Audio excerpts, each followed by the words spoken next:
And for the Eskimos.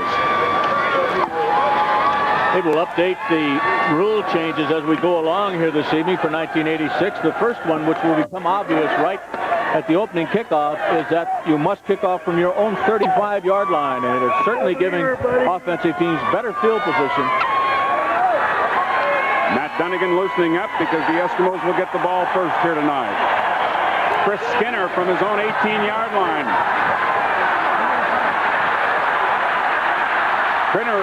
Skinner with a good move around Woodson gets out across the 30 to about the 32-yard line. 3 or 4 Stampeders finally got to him. A 14-yard return.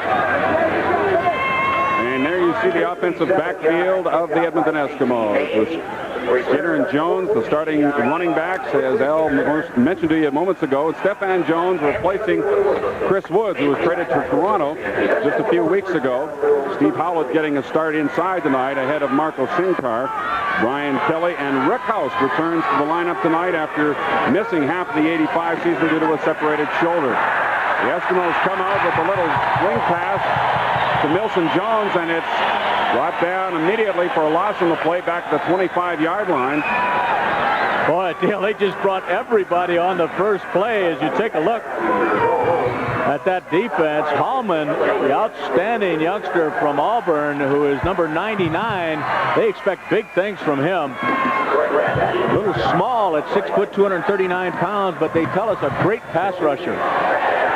Rudy Phillips, a newcomer on the offense, which we mentioned earlier. But right off the bat, Rich Ellerson, the defensive coordinator, look at all the people. Stop it right there. You'll see the linebacker coming right up the middle. That's Emery, who's only been in camp for a couple of days, but because he came from the BC Lions and the head coach, the offensive coordinator, and the defensive coordinator, all from the Lions, he picked up the system very, very quickly. Rich Ellison told me right before the game, Dale, that they're going to come after the Eskimos. They're going to be a pressure type of defense. They know that there's risk involved in that. They're going to give up some easy gains and some big plays against them, but they want to make Edmonton commit themselves. Rookie head coach of the Stampeders, Bob Vespasiani.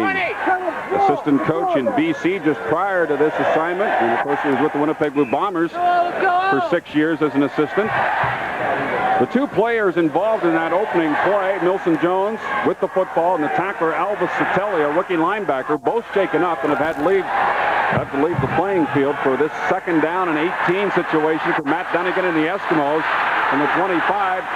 And Dunnigan brings it out across the 35-yard line to about the 37-38, but he'll be short of the first down as Harold Hallman, number 60, got back there to make the tackle on him, a gain of 12. Interesting to watch that defensive philosophy as you look at the personnel. Satelli, number 13, they really think is going to be one of the premier linebackers in this country.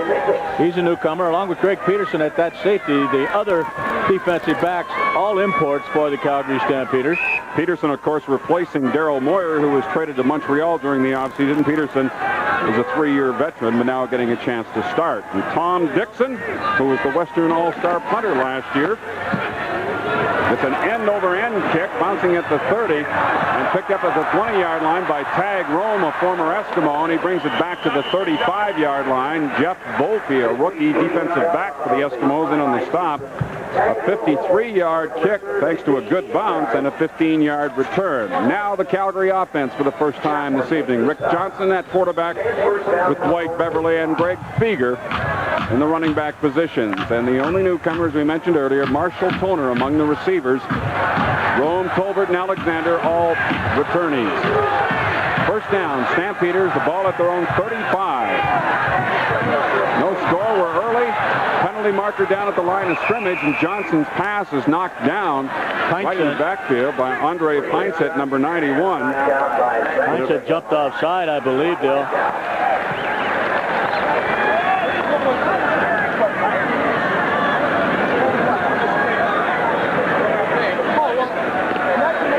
It'll be second down over again, 5 yards to go for the Stampeders as we get the call. First down. Offside. Edmonton, number 91. First down. Just at the bottom of your screen right there, Pinsett. He's working against Carl Durenko, big right tackle. And we have another player shaken up. This is Tag Rome. Frank it'll be interesting to see how much the Eskimos blitz. Coach Parker told us yesterday he anticipated a lot of blitzing from Calgary's defense tonight.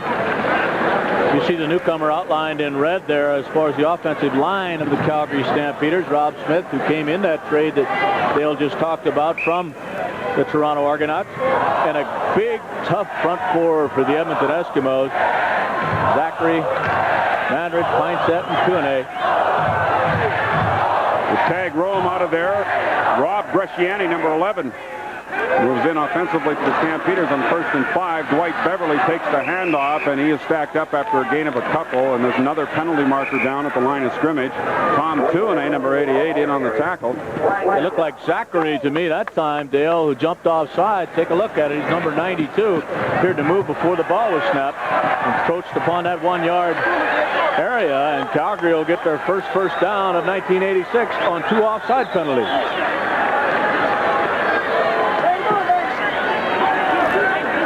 The Edmonton linebackers, a veteran group, Stuart Hill, Danny Bass, and Craig Schaefer. And the deep backs, you see Ron Howard starting at the right corner. He came to the Eskimos late last year and actually played in the Western semifinal against the Winnipeg Blue Bombers. First down for the Stampeders. Dwight Beverly. Mandridge is there defensively along with Schaefer. And the gain will be a couple. His first down from the 45. They'll spot it at about the 47-yard line. 2nd down and 8 for the Stampeders. Only 42% last year, but looking at Rick in the preseason, he looks like a totally different quarterback.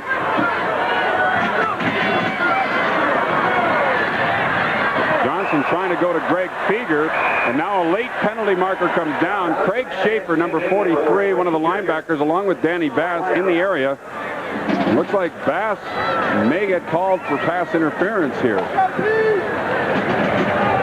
Could be defensive holding, Dale, right at the line of scrimmage.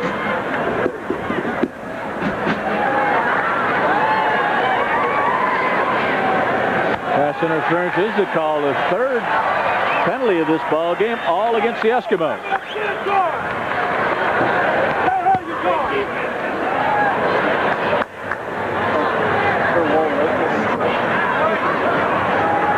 Tag Rome on the bench being attended to by the physician. Pat Clayton, the trainer, tells me they are not as yet sure what the injury is. It is a wrist injury. They don't know how serious. Tag may be out for a spell. We'll have to wait and get a later report. Well, the line of scrimmage, the 47-yard line, and it's now first down for the Calgary Stampeders. Interference taking place right at the line of scrimmage. And Johnson going deep for the first time, looking for Alexander, just a little bit too far. Alexander had got in behind Gary Thompson, but he had help from James Bell coming over. Second down. Make sure to get all these CFL scores and keep up to date. Well, early in the first quarter, McMahon sent in brilliant sunshine dating the far side of this facility. After a very cloudy day, as you take another look at Alexander's attempt, just got his fingertips on it. And then it cleared off about 5 o'clock into a beautiful evening. 2nd down and 10 for the Stampeders. Call the draw to Beverly, and those veteran linebackers were there to stop it. Bass and Schaefer, is actually Bass that made the tackle on the play. Gain of 1 will be 3rd down and 9. So the Stampeders and rookie punter Glenn Harper comes into the ball game, who was born in Edmonton and was drafted by Saskatchewan this year, but then traded to the Stampeders for linebacker Mark Nelson, and he has been inconsistent in preseason. This is a big moment for him. Big rush up the middle, and he just managed to get a decent kick away. This is Stephen Jones back at the 10-yard line, and he was cut down at about the 17 as 3 Stampeders were down there quickly. 52-yard kick, 11:08 remaining in the opening quarter. The ball game scoreless between the Eskimos and the Stampeders. The lid lifter for 1986 here at McMahon Stadium. The first of 5 games this week in the CFL. The Stampeders get to play 2 in the opening week. They'll be in Saskatchewan to meet the Rough Riders on Sunday afternoon, and we'll be there as well to bring that game to you on the CTV Western Network. Really a happy crowd, too, Dale. Both Mayers, Decor, and Klein are here. They're interested, of course, in that new trophy that they're battling for now, the Alberta Trophy. It's going to be decided on how these two teams do in the regular season. First down, Eskimos. The ball at their own 18-yard line. Dunnigan in trouble, and he'll be sacked for, I believe, the second time tonight by Hallman at the 10-yard line. I believe, Dale, that there was pressure prior to Hallman getting in there. I think it was Anthony Woodson who made Matt Dunnigan pull up, but it was Hallman that got his first sack in his Canadian Football League career, and that's the big thing they're expecting from number 99. No, it wasn't. It was Vince Goldsmith that put that pressure on initially. Second down and 16. Penalty marker is down, and Dunnigan's on the run again. He finds a big hole and scampers out of bounds, out across the 30, near the 34-yard line. With a penalty marker back at the 20. Dunnigan, of course, finished 4th in the CFL in rushing in 1985. And this one will be called back.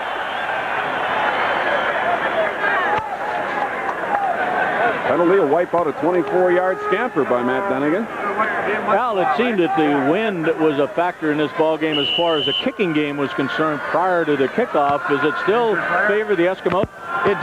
It does, Frank, but it is a very, very mild wind. It's not going to have a big effect. It's just a gentle zephyr right now favoring the Eskimos.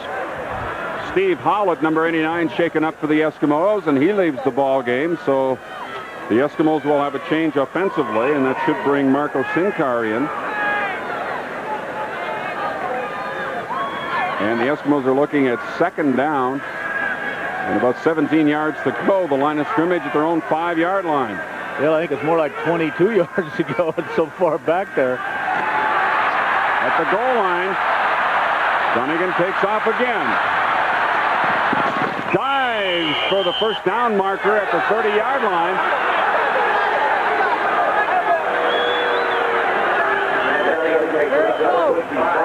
Eskimo coaches are hollering for a late hit, Dale. Mel Jenkins, I believe, was the man who came in there a bit late.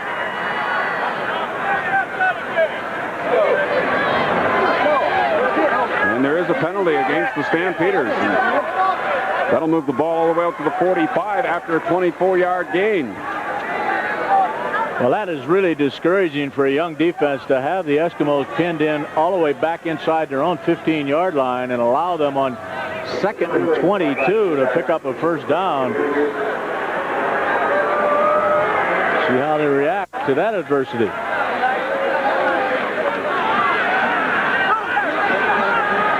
It is Sinkar in its slot in place of the injured Steve Howlett. It's first down and 10 near the 45. The draw to Chris Skinner. Eric Emery, a newcomer at middle linebacker, in on the tackle, along with Eugene Bevel, number 84. And the gain is only about 3 yards. Second down and 7. The Eskimos under Jack Parker do want to try to run the football, but don't forget a lot of that yardage by those two quarterbacks. Matt Dunnigan, as Dale mentioned, 4th in the league, and his replacement, Damon Allen, scored 3 rushing touchdowns in 1 football game last year. Second down and 7. Dunnigan just got rid of it in time and diving to make the catch, but not being able to come up with it is Rick House, and we have another penalty marker down.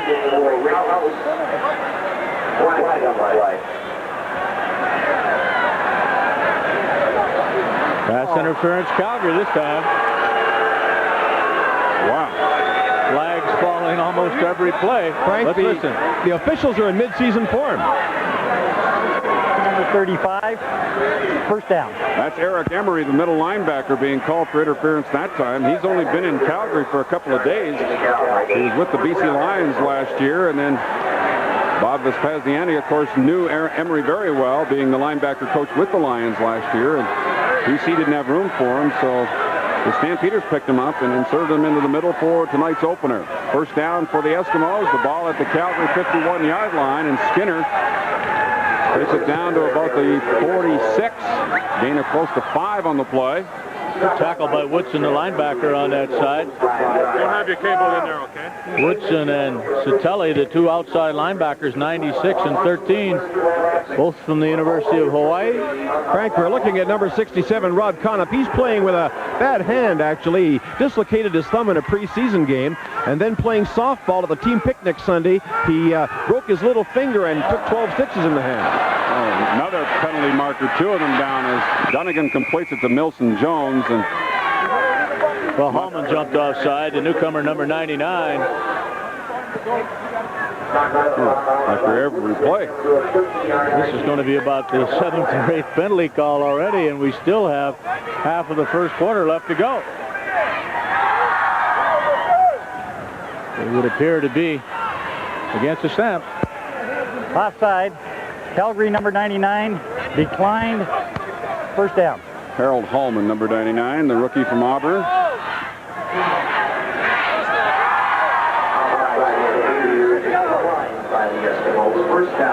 So it's 1st and 10 Eskimos at the Calgary 33-yard line, and this entire drive being helped out by penalties. Eskimos started deep in their own end. They're backed up to their own 5-yard line at one point.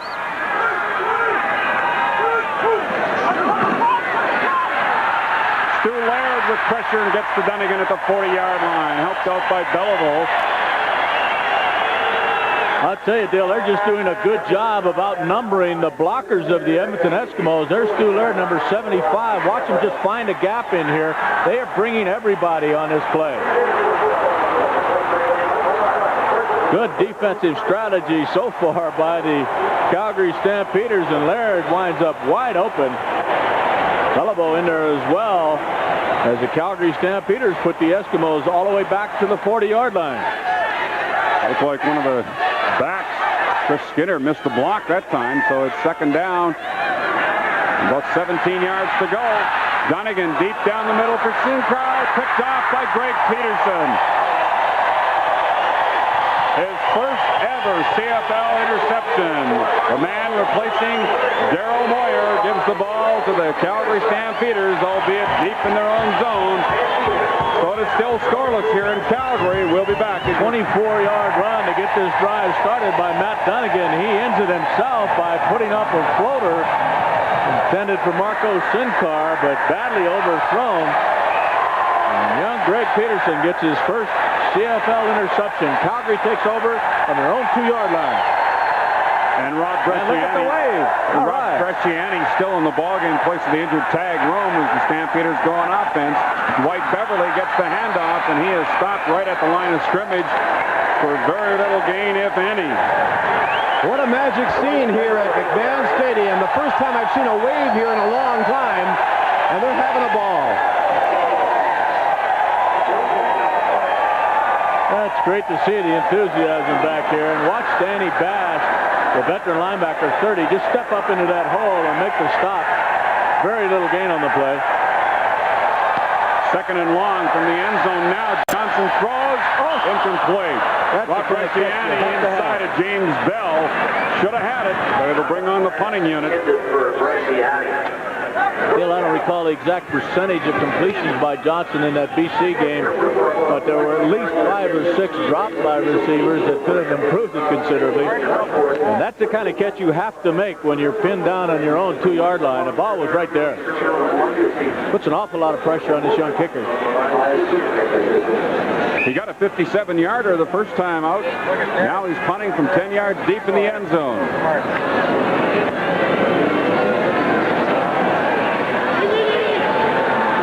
Pretty good kick out near the 45-yard line.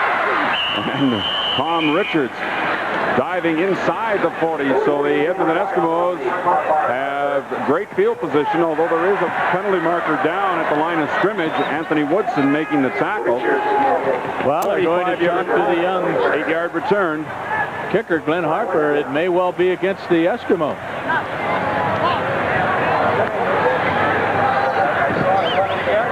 I think your buddy Bob Foley better go over and make that decision. Don't leave it up to the rookie. Polecat's there now. He's going to sort this thing out. Number 57, the veteran center of the Stampeders. You see Milson Jones now heading to the Eskimo locker room. As we get the penalty marched off against the Eskimos, only a 5-yarder.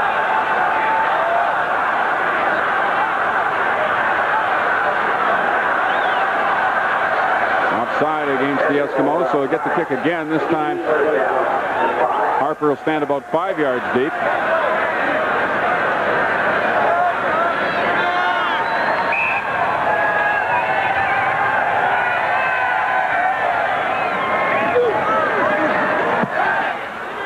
kick this time. Eskimos going to end up with even better field position. Richards with it near the 30-yard line.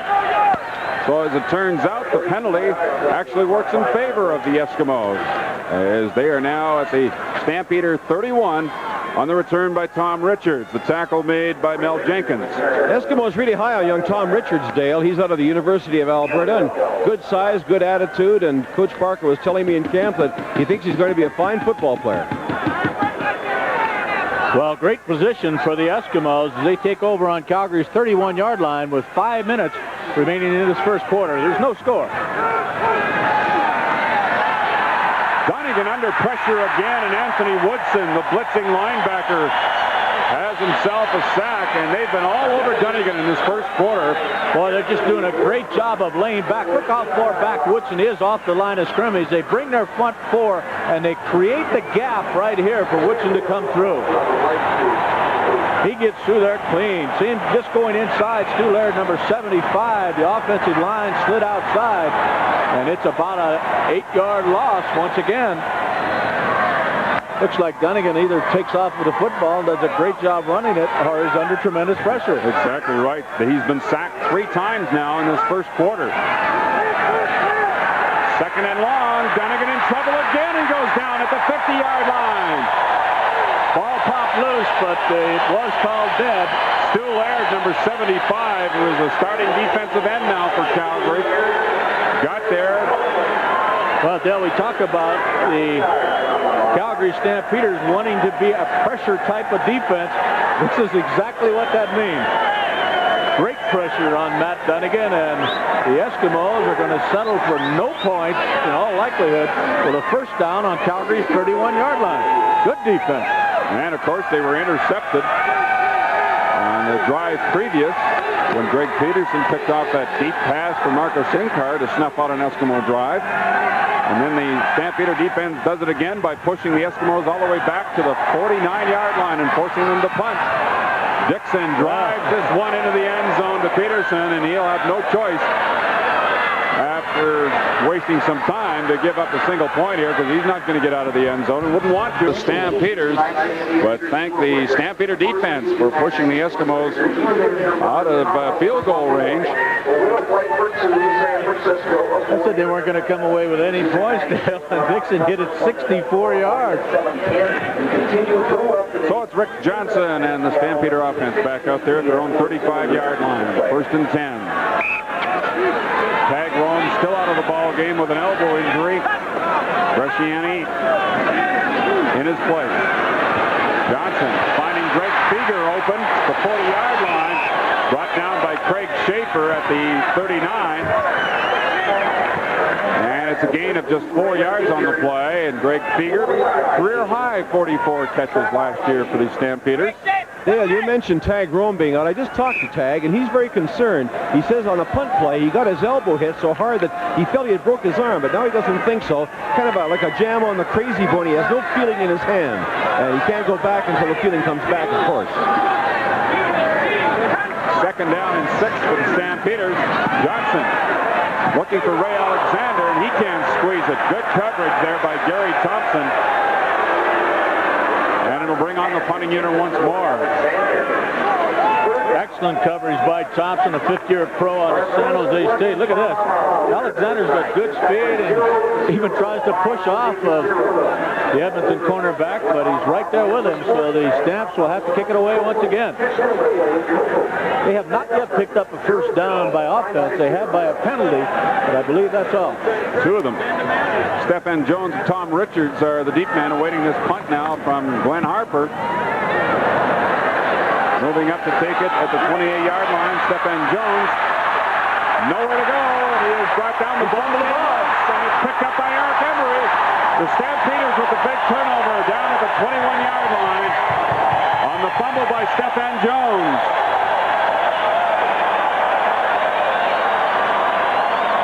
Tom Spolatini, backup offensive lineman, made the tackle.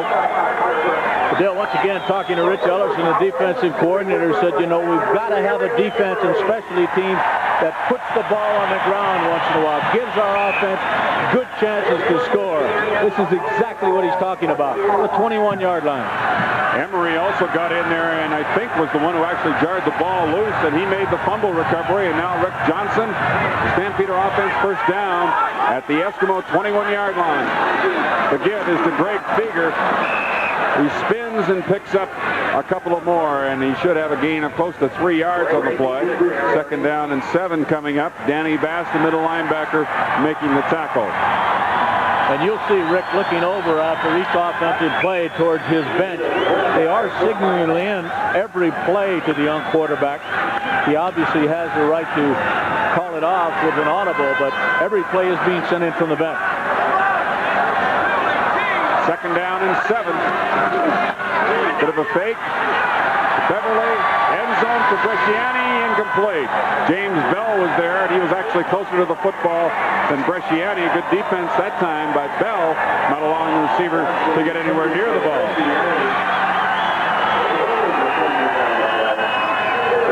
Rick Johnson likes to go to his inside receivers. Nice fake, actually, by Johnson. Bought himself a lot of time to throw the football. Just excellent coverage downfield. J.T. Hay will now try to make it a 3-1 ball game in favor of the Stamps. We mentioned that game last week in Vancouver. All 4 touchdown passes thrown by the Calgary quarterbacks were to inside receivers. Marshall Toner getting 2. Tolbert got 1, and another newcomer, Wes Howell, who's no longer on the roster, also got 1. This attempt by J.T. Hay is wide to the right and goes for single point, so we have a tie football game with 1:33. The offensive center down on the field after that field goal attempt.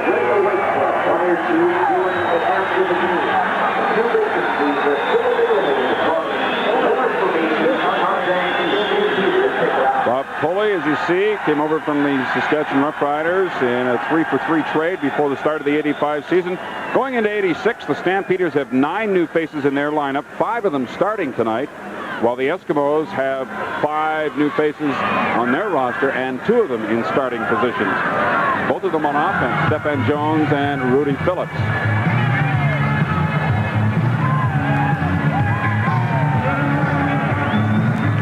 Well, so far, the biggest play of the football game has been by Matt Dunnigan, running 24 yards out from his own 10-yard line. But there'll be a lot of plays that'll be big throughout the season. So stay tuned, particularly for Friday Night Football on CTV. Montreal Alouettes will be in Ottawa at 7:30 Eastern Standard Time, June 27th.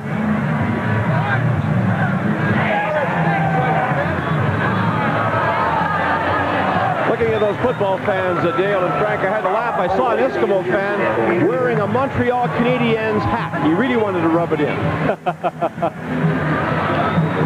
There's big 9-year veteran Bob Pulley. He's a tough one. He'll be back, and you can bet.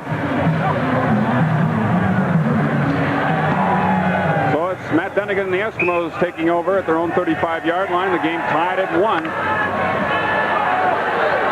Young Chris Johnstone's in there, Dale. I'll find out what happened to Milson Jones on my first opportunity. Okay, Al, thank you. We know that Jones has gone to the locker room. Satelli jumped a little too soon defensively for the Stampeders, and there's a penalty marker down. Eric Emery making the tackle on Chris Skinner. Offside Stampeders. First down over again, 5 yards to go. Well, they talk about the Satelli, who jumped offside there, number 13, in very, very special terms here in Calgary. They tell us that he's got a 30-inch vertical jump. He bench presses 450 pounds. Number 13.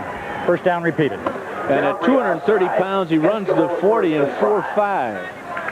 Now, if he can play football on top of all that, he'll be a good find. They do call him a special athlete. He'll rush a lot as well. The draw to Chris Skinner, and good defense by the Stampeders. Satelli got there first, and then it was Vince Goldsmith finishing him off, along with Harold Hallman. I think that was a case of a defense doing a good read, too, Dale. Rudy Phillips, the offensive right tackle, number 68. Watch him come around this side to lead the play. Calgary reads it and fills extremely well to the weak side. See big number 68 coming this way. Watch the inside fill now. Good defense. So it's 2nd down and 5 from the 40-yard line. Dunnigan will keep. pushed out of bounds by Stu Laird just across the 45-yard line, and he should have enough for a first down. Very close to first down yard. Dunnigan's been the entire offense in this first quarter for the Eskimos, which I guess is not a real big surprise to anybody. You know who's going to take off with it. Although Jack Parker did say that in the preseason that Matt did show a tendency now to throw the ball more than he would have, say, a couple of years ago when he was pretty well going to run with it regardless. But he also, if it's there, he's going to take off with it. And Damon Allen, his backup, is exactly like him.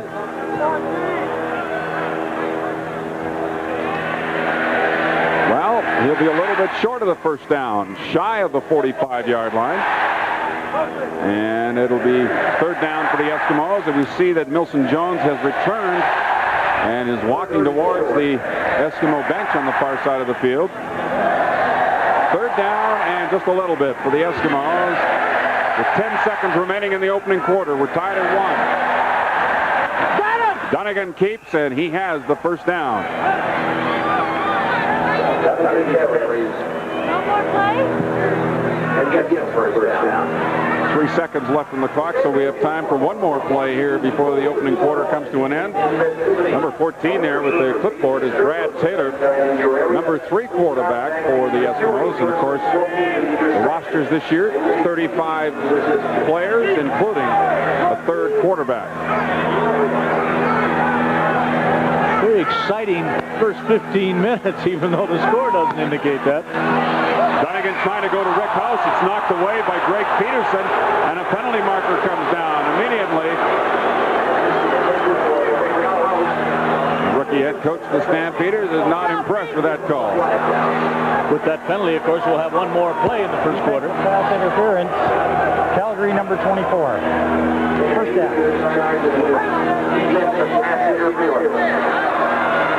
Looked like Peterson reached around to knock that ball down, but he may have caught House on the arm as he reached around. He had that right hand grabbing onto it. So one more play here in the first quarter. Dunnigan dumping it off to Milson Jones. It goes incomplete. Good coverage there by Anthony Woodson. The gun sounds to end the opening quarter after the first. It's Edmonton 1, Calgary. Dunnigan finally finds somebody open and completes it out there to Stephan Jones. And Ronald Hopkins brings him down at the 35-yard line. And it is a gain of 18 yards, first down for the Eskimos. Statistically in the first quarter, look at the rushing yards for the Eskimos as compared to the Stampeders. The total lack of yardage, really, by the Calgary Stampeders. Only 10 yards of total offense.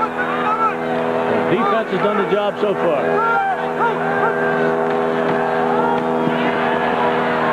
Chris Skinner takes the handoff from Dunnigan, and he picks up 2 or 3 yards.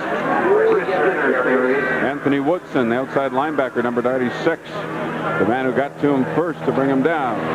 Skinner, a graduate of Bishop's University. First-round pick of the Eskimos in 1984. He had a 6.4-yard rushing average in 1985. Tonight, he's carried 4 times for 12.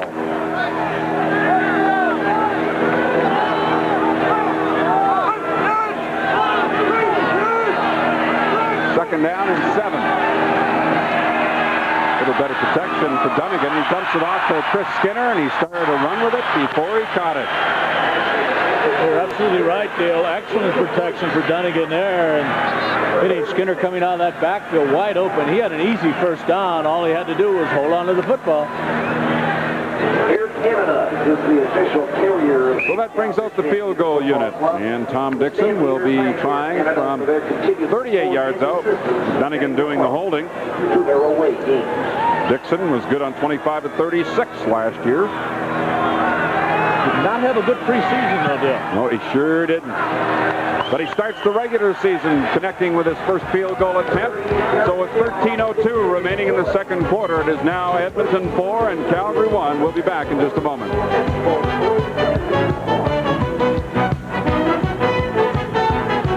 You know why McDonald's McDLT is so good?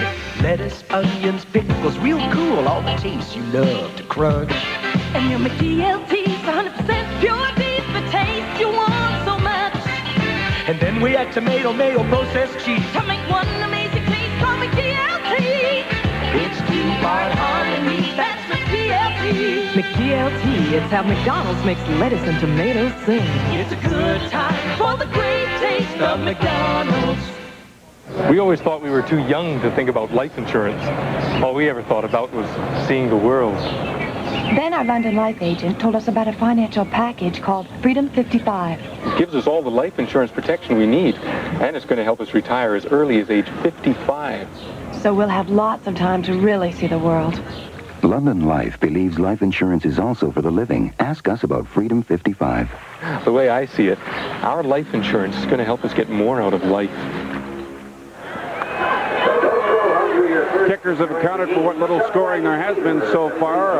A punted single and a field goal by Tom Dixon, giving the Eskimos a 4-1 lead over the Calgary Stampeders. J.T. Hay missing on a field goal attempt of his own in the first quarter and settling for a single point. So now it's 1st and 10 for the Stampeders at their own 35-yard line with 13 minutes left to go in the second quarter. Johnson looking for Colbert, and just a little too far. Colbert had turned right around and was open, but he may have possibly lost sight of the football. Delorier was over there trying to provide the coverage. Well, Gary Thompson, the corner on that side for the Eskimos, had slipped and fallen, and that's why Colbert was so wide open.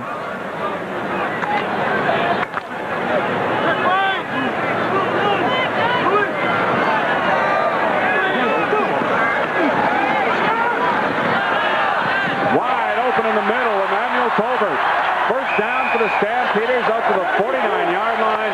Danny Bass making the tackle, but not before he picked up 14 yards. Yeah, this is exactly the kind of thing this young quarterback needs. He needs to hit a few people to get a little confidence. I know that he had a good football game against the BC Lions, but this is for real now. And he needs 3 or 4 completions like that to get him going.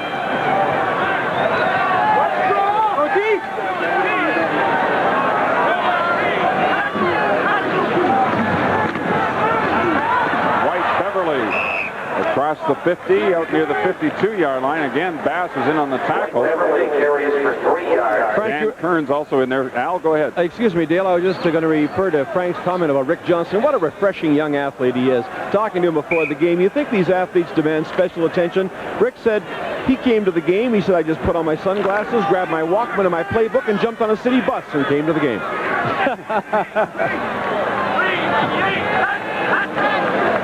Second down and 7 for the Stampeders. Johnson to Alexander, coming back to the football, and he'll be shy of the first down as he caught it at about the Eskimo 53-yard line, and Gary Thompson was right there to make the stop on him, and he's about 2 yards short of the first down. Brought down by Thompson after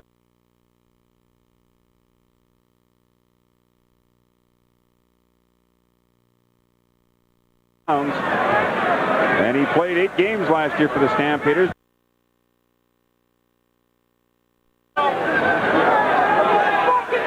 Spent a little time with the Denver Broncos after getting out of Florida A&M. 6'3" and only 186 pounds. Glenn Harper punting on third down. It's a beauty. Hangs it high to the goal line, and in the end zone, it's Stephen Jones. And he'll give up a single point. A beautiful punt by the rookie Glenn Harper out of Washington State.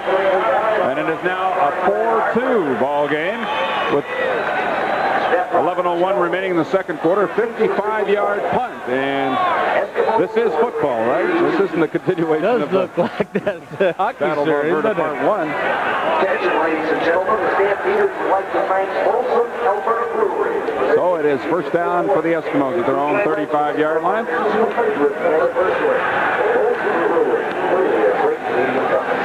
Neither offense has been scintillating so far. Dunnigan looking for Rickhouse, and he's got him at the 39-yard line, but it's a gain of only 4 yards. Peterson providing the coverage, number 24. Man-to-man coverage as you see the Stampeders once again trying to bring everybody, the 2 linebackers coming up the middle, but this time an excellent job by the offensive unit of Edmonton. They give Dunnigan a lot of time to throw the football. Good job by Milson Jones in their 34, picking up that linebacker. 2nd and 6 from the 39. To Skinner in the middle, and he's got a first down for the Eskimos. A good catch. Eric Emery making the tackle out at the 47. 1st and 10 Eskimos, and it looked like that ball might have been slightly deflected at the line of scrimmage, but nevertheless, Skinner came up with it. First down, Eskimos. Bob Poley, a little bit of ice on the outside of that right knee. Injured it earlier. He did come back in for the last series for the Stampeders. It looks like he may be out for a while now. Dunnigan with good protection. Throws complete to Rick House. Just inside Stampeder territory. Larry Hogue, number 14, is there defensively. Well, Hogue was all over him, Dale. Just a great catch by Rick House, using his body to block the defender away from the ball. Frank, the Eskimos really missed that guy last year. House, he's a fine inside receiver, and he's really got to help their offense this year if he can stay healthy. Of course, he separated his shoulder against the Stampeders on Labor Day in 1985 and missed the rest of the year. 2nd down and less than 2 yards to go. Chris Johnston looks like he's got enough for a first down as he slipped around the left side, and Ken Miller, number 21, made the tackle, paid the price. Miller is shaken up on the play. Johnston is 6'3", 215 pounds. And defensive back Ken Miller tried to lay a pretty good lick on him, but he took the worst of it. Johnstone's just thrilled to be playing, Dale. As you know, he's a local product from St. Albert, suburban Edmonton, and he was thrilled to make the team. Played junior football at the Edmonton Wildcats, then went to Bakersfield Junior College. So we have a timeout on the field with 9:03 left, 2nd quarter. The score is Edmonton 4 and Calgary 2. We'll be back to the Span Stadium in just a moment. Ken Miller ran into Chris Johnston in that last play, and it knocked the contact lens loose on Miller. He's now getting it back in place, and will be replaced in the defensive backfield in that halfback position by Greg Peterson, and that'll bring in a rookie, Carl Braun, to play the safety position. Dale and Frank, you know, Frank Rigney played offensive tackle. You offensive linemen are tough. I just talked to Bob Foley. He said he sprung a ligament around his Achilles area, but he's all go back in. Well, I don't even want to hear that kind of stuff. Penalty marker down, and so is Matt Dunnigan. Vince Goldsmith was there to bring the Eskimo quarterback down, and boy, they've been getting to Dunnigan tonight. Vince Goldsmith, a former Rookie of the Year in the CFL, 1981, when he came to the league with Saskatchewan. He's also played in Toronto. Joined the Stampeders last season. Procedure call.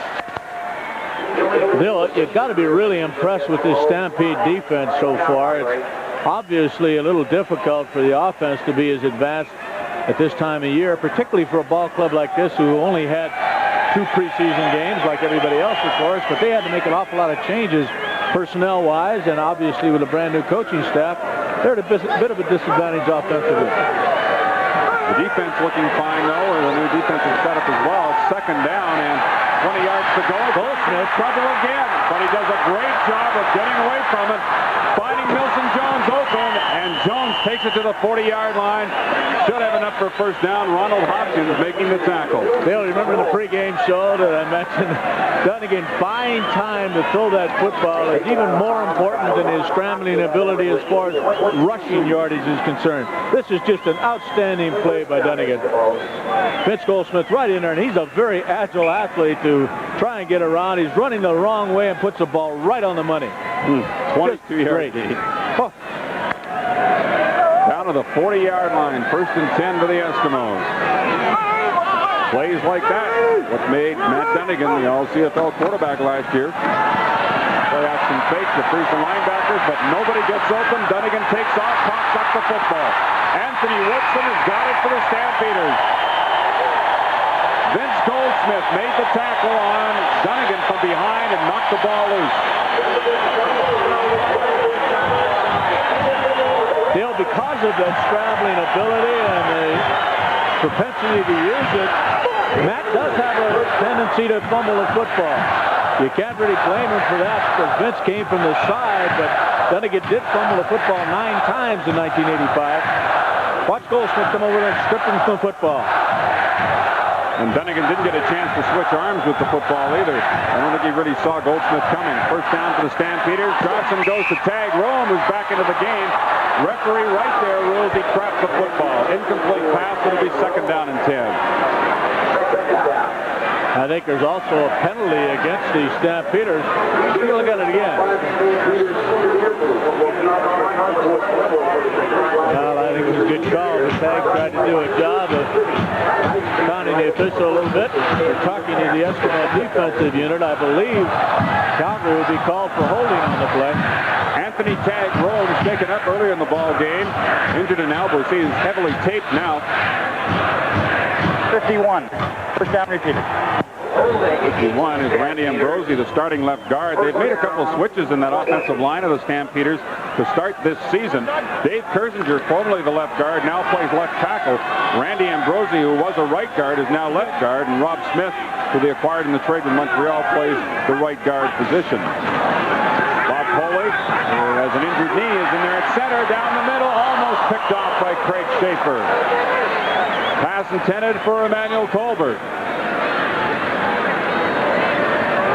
A beautiful night here at McMahon Stadium and an excellent crowd. Hoping that the Stamps can start to put something together offensively. But it's going to be a little tough against, in the last half of the season last year, Dale, I think the best defensive football club in the CFL. That's for sure. 4 key additions midway through last season. They're as tough as anybody, and Johnson trying to hit Ray Alexander. Goes incomplete on second down and 20. So that'll bring on the punting unit once more with 6:50 left to go in the second quarter. Rick not quite as sharp as he was against the BC Lions because Alexander was open on the play, working against Gary Thompson. And once again, the youngster from Washington State comes in to kick the football away. Glenn Harper, they were talking great things about his training camp performance, but he did not kick well against the BC Lions last week. He gets another pretty good punt away. Outpicks the coverage, though, and on the return now for the Eskimos is Richards, and it looks like the ball popped loose again. Stampeders say they've got it, and the officials agree. The Stampeders have the ball right back. A 49-yard punt and a 12-yard return, and then Richards coughed it up. Eric Emery has his second fumble recovery on it. There's a look at the new 1986 CFL fact book, and if you enjoy Canadian football, you've got to have one of these. Just address your letter to that address, 1200 Bay Street, 12th floor, M5R 285. Believe me, it's got everything you ever want to know about the league, past and present.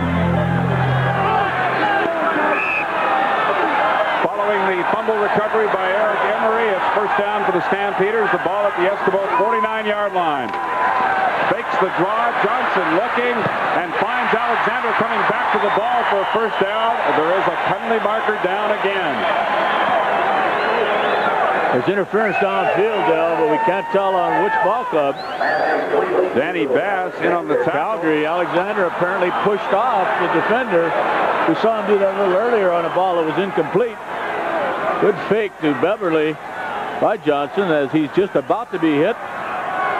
Gary Thompson, I believe, was the corner that was pushed off against by Alexander. Let's listen. Offensive pass interference.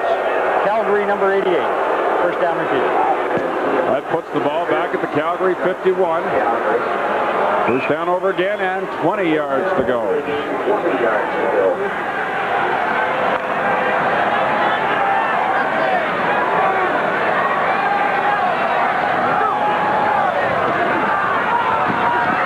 Johnson gets outside the rush, throws complete to Beverly, and he is brought down from behind by Craig Schaefer. The ball came loose, but he was already on the ground. So he picks up about 8 or 9 yards on the play to the Eskimo 51. So a gain of 8, second down and 12.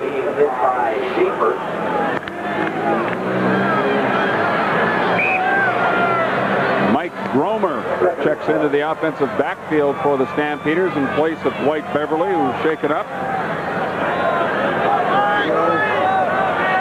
Romer, number 31, lines up in the backfield alongside Greg Figure, number 7. Johnson looking for Alexander, wide open. Thompson has fallen down again. Alexander, big first down inside the 25-yard line. Thompson got back into the play to make the tackle, but a gain of 28.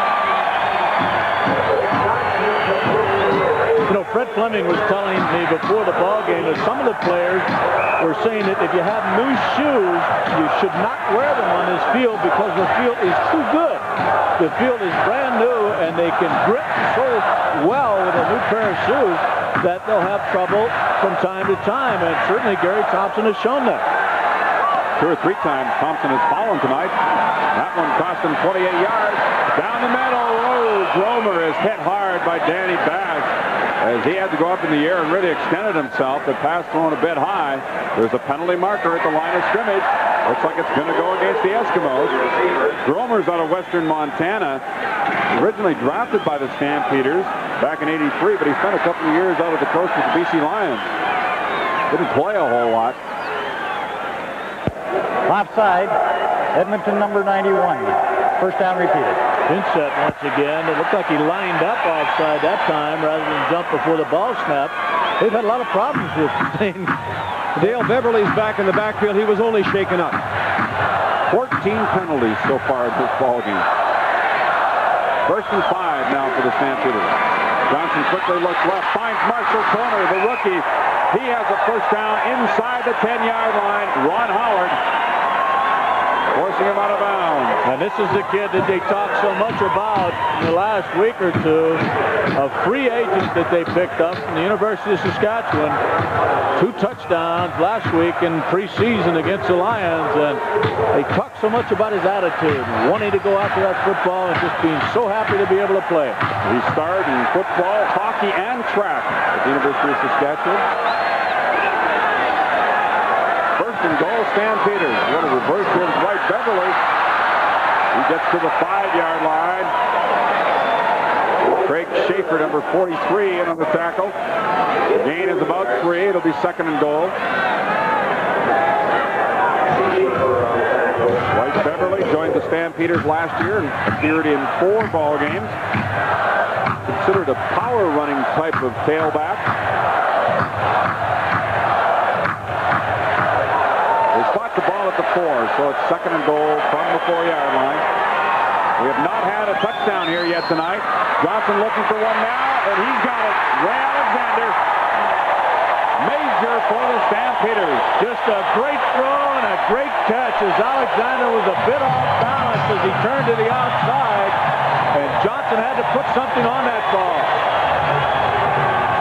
Edmonton tried to come in with a blitz here, and Johnson hits Alexander for the first major score of 1986 in the Canadian Football League. Good protection by the offensive line of the Stampeders. In 8 games last year with the Stampeders, Ray Alexander caught 1 touchdown pass here in the opener of 1986.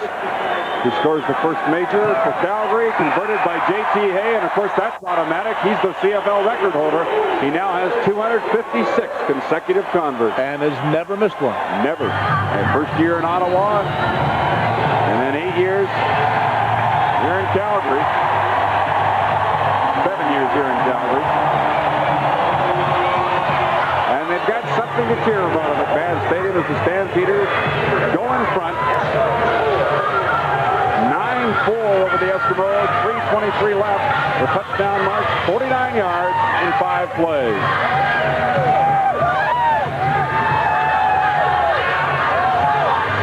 I'll tell you, this is a happening here. More people have come into the park, Dale. I would think now it's in excess of 30,000 for this beautiful weather opener. And are they having some fun? I think this stadium seats 34 something, and it would appear that they have 31, maybe even 32,000 in here tonight. Great to see. Football is alive and well again in Calgary.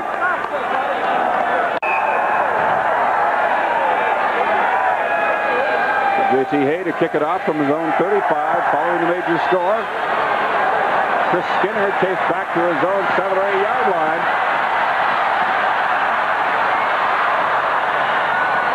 Skinner brings it out to the 35, 36-yard line. Eric Emery in on the tackle.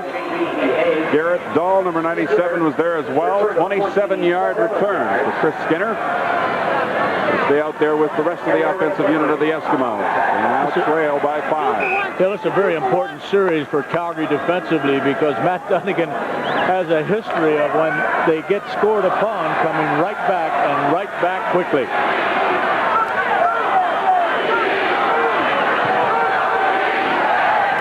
The give is to Skinner, and Eric Emery got a piece of them, and so did Harold Hallman to bring him down, a gain of about 3. The score is Calgary 9 and Edmonton 4. We'll be back in just a moment. Here is Old Polecat. Pretty good guy. And I'm glad to see that that injury is not going to keep him out of action. It's going to take quite an injury to keep Foley out of action. And his entire time in the CFL, this is his 9th year. He has only missed 6 games in 8 years. 5 of those were in 1 year when he had a toe injury. This is his 107th CFL start. What a record.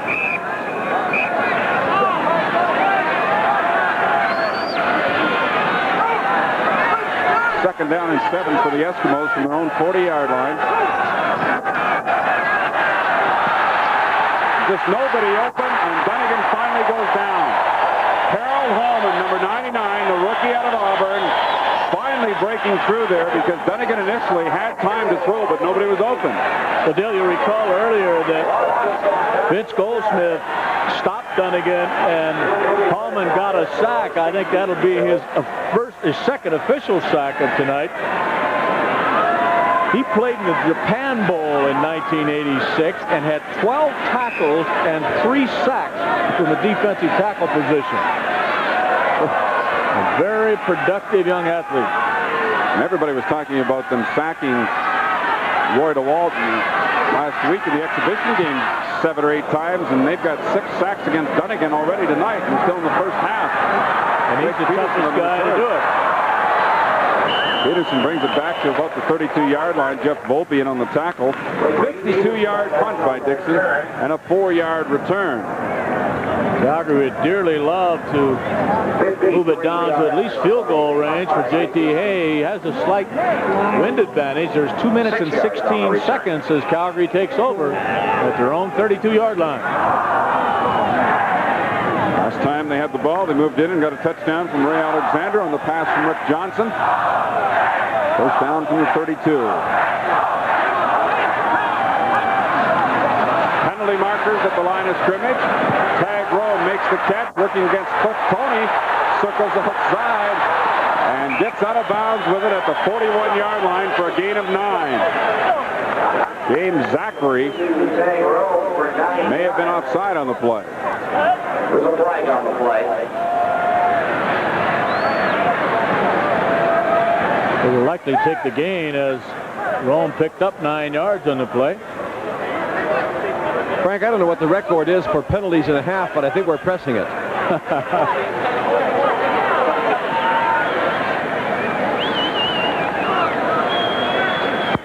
Offside, Edmonton number 92. Decline, second down. Al, you know, one of the things that had changed in the 1986 season regarding penalties that we thought might become prominent was roughing the passer. The officials told us they were going to call that much closer. That has not been a factor in the ball game tonight. Almost every other kind of penalty has. That's right. But it sure was a factor in preseason. Second down and 1. Greg Feger may have got to the 42-yard line is what he needed to get a first down, but that's about it. Eskimos stack it up. Stuart Hill leading the way, number 36. Mandrich was there as well. Going to have a measurement on this one. Rick Johnson has now completed 5 passes in a row.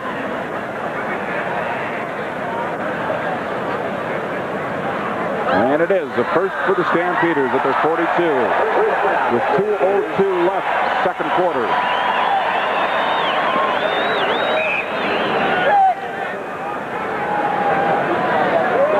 And a beautiful evening in Calgary and hot air balloon capital of Canada, and 2 people up in the sky tonight going for another balloon ride. Johnson just doesn't get a chance to throw this one at all as James Zachary comes flying up the middle. Johnson brought down by Zachary. First sack against the Stampeders tonight. He just goes right by Rob Smith, makes an inside move, and destroys the young quarterback. The loss is about 7 or 8.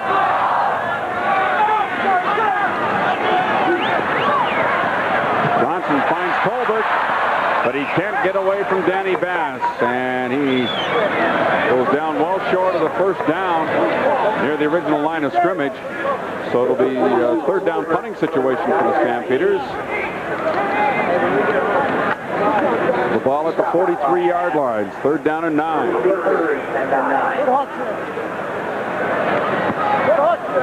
Well, we'd like to congratulate 2 former Calgary Stampeders being inducted into the Hall of Fame this year, along with the former great Edmonton Eskimo, Roger Nelson. The Stampeders, of course, John Helton and Don Luzzy. Big rush on Harper, but he gets the punt away. Tom Richards at his own 17-yard line. Pulled down from behind by Ronald Hopkins up at the 31. A return of 14 by Richards after a 50-yard punt that time by Harper. Well, if you notice, Brian Kelly has just not been a factor at all in this ball game so far tonight. That's very unusual for the Eskimos. Of course, he missed the preseason action because of an ankle injury. And he actually had a broken bone, Dale, but he's a quick healer. He believes in positive thinking, and he's a quick healer, and here he is in the starting lineup. Another look at the Calgary skyline and the hot air balloon. First down for the Eskimos from their own 31. A penalty marker down again. Dunnigan dumps it off to Milton Jones in the middle. And he has a gain of about 7 or 8 yards. Eric Emery, the middle linebacker, making the tackle. Calgary be offside. Milton Jones brought down by Eric Emery. Both defenses jumping the gun on a number of occasions here so far this evening. And Bobby V, as he's commonly referred to here in Calgary, is, I'm sure, very happy with the proceedings so far in the first 29 minutes of this ball game. 1:10 left in the first half.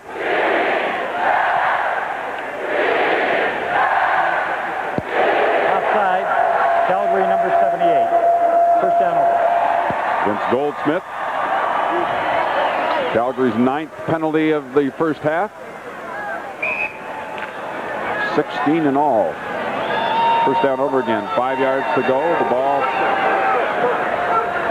actually has been spotted near the 32-yard line, 37-yard line. To Milton Jones.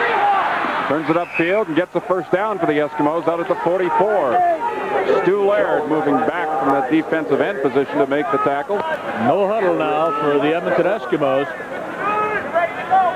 Coming up at halftime, we'll have the CFL this week, as well as a up-close personal look at Rudy Phillips, the right offensive tackle of the Eskimos. The new feature is Ask the Commissioner. Doug Mitchell will answer your questions, and Frank will have a look at the highlights of the first half. Dunnigan finding Stephan Jones wide open for another first down at the 43-yard line of the Stampeders. Ronald Hopkins provided the coverage, but giving Jones plenty of room for a gain of 23 yards. Less than a minute to go now in the first half.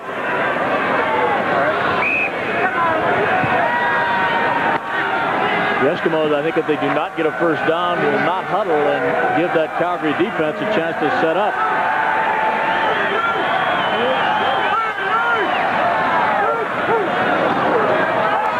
Dunnigan down the middle, Rick House. Greg Peterson has him at the 24-yard line. It's another first down for the Eskimos. A pickup of 19 yards for the 8-year veteran out of Simon Fraser in his second season with the Eskimos.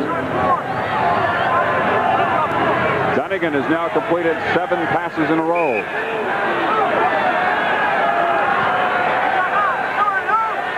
First and 10 from the Calgary 24. Penalty marker is down as he completes this pass to Stephan Jones at the 15-yard line. Holding against the Eskimos. They're going to bring it back. Ronald Hopkins made the tackle on Jones. That'll put it back to about the 34-yard line with 34 seconds remaining in this first half. Calgary Stampeders leading the Edmonton Eskimos 9-4.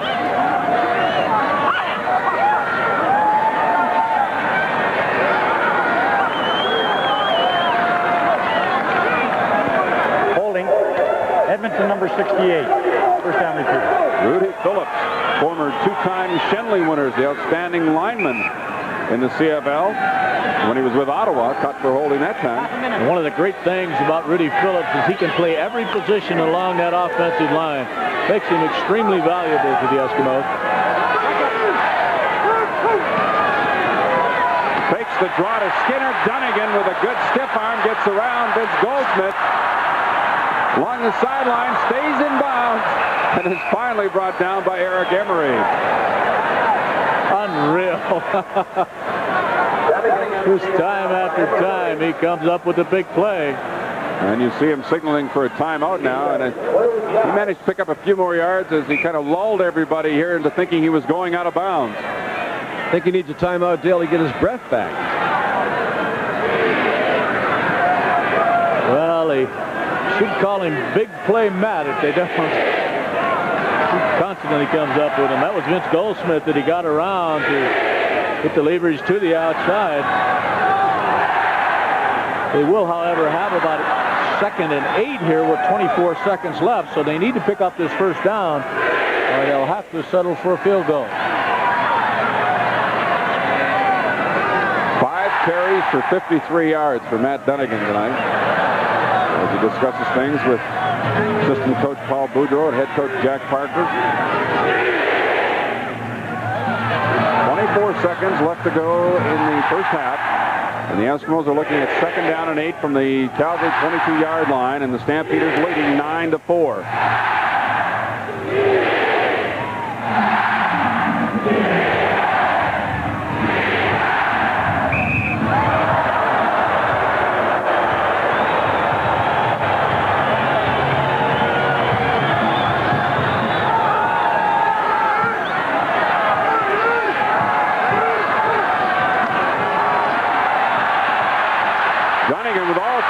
Time, but once again, great downfield coverage by the Stampeder defensive backs, and finally Stu Laird breaks through to bring Dunnigan down. His 3rd sack of the first half. Is that 7 against Dunnigan now? In the first 30 minutes? Unbelievable. Stu Laird getting a chance to start this year, and Bob Vespasiani says he's been the nicest surprise. He's had a super camp, and that sack against Dunnigan forces the Eskimos into a field goal attempt at the 32-yard line. Dunnigan holding for Tom Dixon. Kick is up, and it is good. So on the very last play of the first half, the Eskimos get a field goal from Dixon, his 2nd of the first half, and the score is Calgary 9 and Edmonton. Before he could do anything about it, the 8-quarter. Third quarter now underway, and J.T. Hay puts it up high but short, and it is Chris Skinner from the 26-yard line on the return for the Eskimos. Skinner coughs up the football, and I just talked about a possible turnover, and what happens? The Eskimos give the ball back to the Stampeders at their own 39-yard line. 4 fumbles now for the Eskimos in this ballgame. And on the opening kickoff, the Eskimos put themselves in terrible field position, as Calgary will have a first down at their 38-yard line. A lot of breaks going the Stampeders' way, but they've been taking advantage of them in the second quarter of this ball game. Johnson down the middle, completes it to Emmanuel Tolbert. He should have a first down as he gets inside the Eskimo 30-yard line. A gain of at least 10 yards. It is the first. Stuart Hill making the tackle on Tolbert. The Stampeders now try to take advantage of the fumble by Skinner, the recovery by Hopkins. 10 yards, gain of Calgary, first down.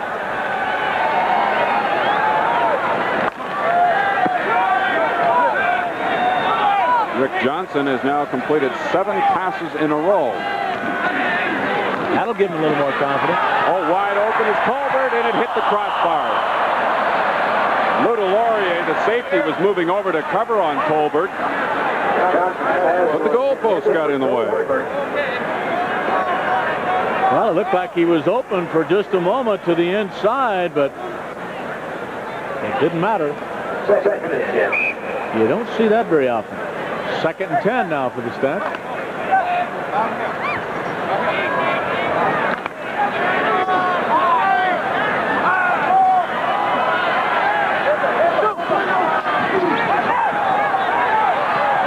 with some rollout action completes it to Emmanuel Colbert in front of James Bell. Colbert dives for what appears to be first down yardage at about the 17-yard line. Well, the leading receiver in 1985 for the Calgary Stampeders comes up with a real heads-up play as he gets up and picks that extra 2 or 3 yards up that was needed for that first down. Working against James Bell over there, 17. The Stamps picking up 2 straight first downs now. Colbert has been the intended receiver on the 4 last passes by Rick Johnson. This time he hands off to Dwight Beverly. And he'll probably lose a little bit on the play. Awfully difficult, Dale, to run against that front 7 of the Eskimos. And Calgary has not really had any success doing it. It's basically been just a kind of a change-up play. Loss of 1, 2nd and 11 now. Rick Figure looked like he got in the way of his own running mate there.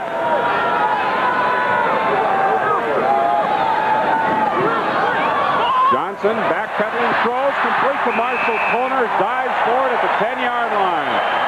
Great catch by Marshall Toner in front of Cliff Toney, but it'll be 3 yards short of the first down, and that's one he scored a touchdown on last week in Vancouver. Bill, that was a super catch, but was he downed after he caught the football? I thought maybe he could get up and run with the football.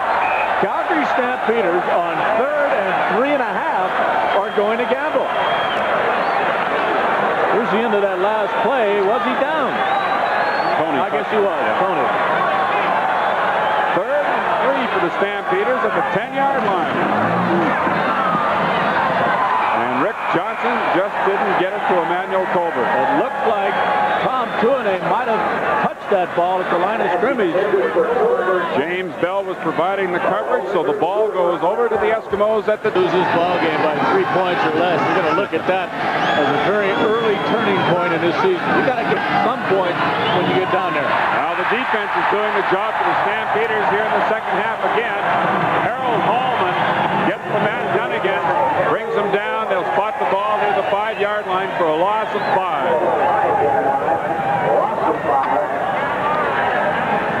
Hallman made his move on Blake Dorman. They moved him over to heads up on the offensive center, and he got rid of him so quickly that he was in on Dunnigan before he could do anything about it.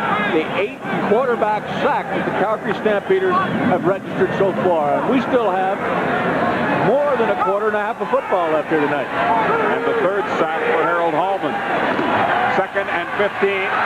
This is a planned play. Dunnigan on the quarterback draw was stopped short of the 15-yard line by Anthony Woodson, so the Eskimos will have to punt the ball away. I guess the Eskimos figure, why roll out and send all those receivers downfield? Matt's going to run with it anyway. Let's just do it right off the bat. Sets it up pretty well, and he gets through the first line of defense very quickly.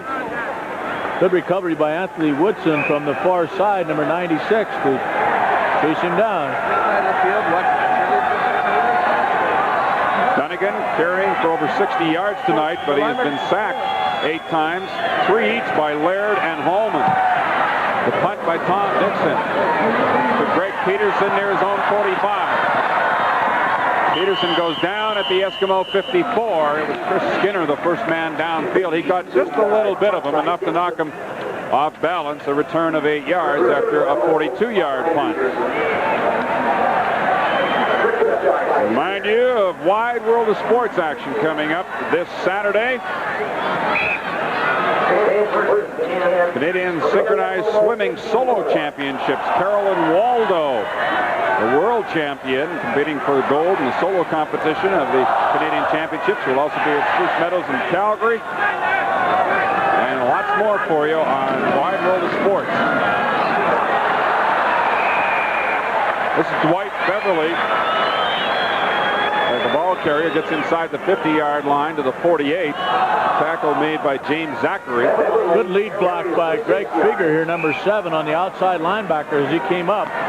Most of the running plays that they've had so far tonight have been counter type of plays, but that time they just tried to power to the outside. Figure's block was on Hill.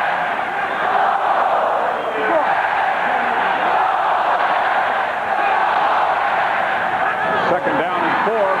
Beverly again. Good run by Beverly. First down, Calgary near the 35-yard line. Finally getting there to stop him, Delorier to safety. And the first rushing first down for the Stampeders this evening. Figure once again coming over there, picking up Hill, the linebacker, the outside, doing a good job of it. Beverly at 6 foot, 200 pounds, keeping his feet there and moving the ball down to just about the 35-yard line. Play action fake to Beverly. In trouble is Johnson. Tom Tuanay, number 88, the first man to get to him. Big loss on the play for the Stampeders, now back to the Eskimo 51-yard line. Now that's a place maybe Johnson's inexperience showed up just a bit. He's got to get rid of that football, even if he throws it out of bounds and they call him for grounding the ball. It wouldn't have made any difference. It's a loss of 15 yards, and unless they can come up with something big here, we'll snuff out this drive. Line of scrimmage is the 51. The Stampeders have to get to the 35-yard line for a first down.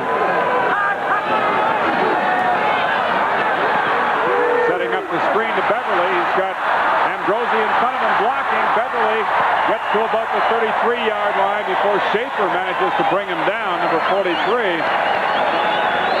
He got a lot of it back, but not all of it. A gain of 18. It'll leave the Stampeders looking at third down and about 7 yards to go. Andre Pineset of the Eskimos is shaken up on the plate after 91.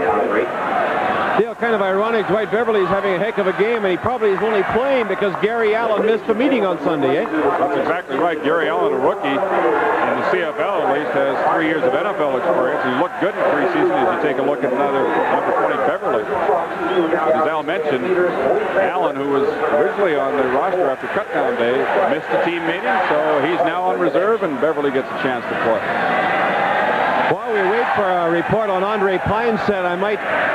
for Edmonton viewers who are wondering about Milson Jones, who left the field in the first half, he twisted his knee, and they took him to the dressing room to apply a brace to his knee.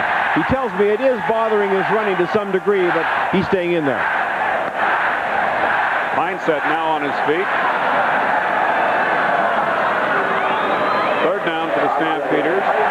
7 yards to go, and J.T. Hay will be trying a 40-yard field goal.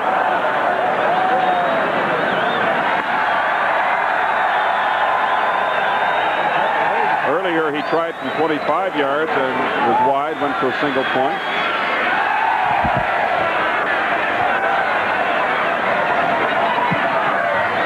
Got the distance, but it is wide to the right. JT is 0 for 2 in field goals tonight, but he picks up his... This is what's going on during the timeouts at Mann Stadium. 27,000 plus the announced attendance here tonight, and they're having a good time as the Stampeders open the 1986 season. Bob Vespasiani doesn't look that pleased, but his club at least leads 10-7 here in the third quarter. They've had a lot of opportunities, though, Dale. They should be ahead more than 3 points in this football game.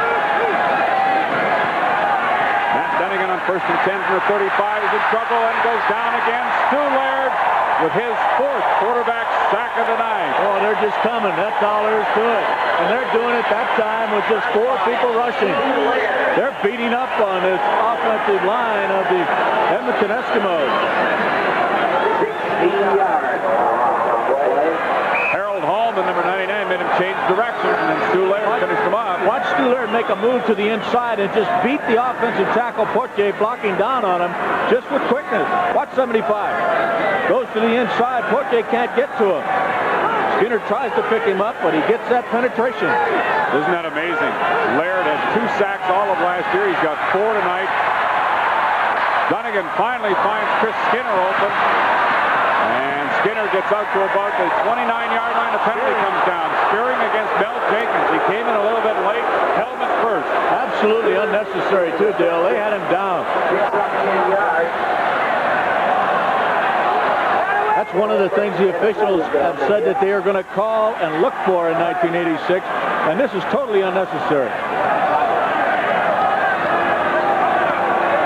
Good call. And a major foul. And a first down.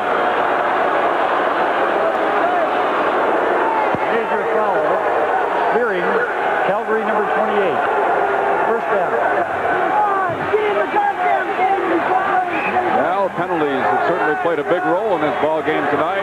We've had 18 of them so far, and that was the 10th penalty against the Stampeders. First down for the Eskimos at the 44-yard line. They should have been punting the ball away. Dunnigan trying to relieve some of that pressure, just dumping it off to his back, swinging out of there, and now Milson Jones has fumbled the football. The Stampeders, Elvis Satelli has got it. Wow. Milson Jones made the catch, turned it upfield, and got close to first down yardage, and then the ball popped loose. Just a quick swing pass to the outside, and the Eskimos continue to have difficulty holding on to the football. The Stampeders are getting every break in the book. 5 fumbles now by the Eskimos. But Calgary's got to put that ball in the end zone again and take advantage of this. There's 6:20 remaining now in the third quarter. Well, the defense is certainly doing its job tonight. Stu Laird leading the way. Eric Emery, the middle linebacker, is down on the play, being attended to over on the far side of the field by therapist Pat Clayton. Considering the turnovers, Frank and Dale, it's amazing this is a 3-point differential. 6-0, and when you add 8 sacks against your quarterback as well, you should be trailing by more than 3 points. Emery's all right as he heads to the bench. The offense back out there, first down at the Eskimo 53-yard line.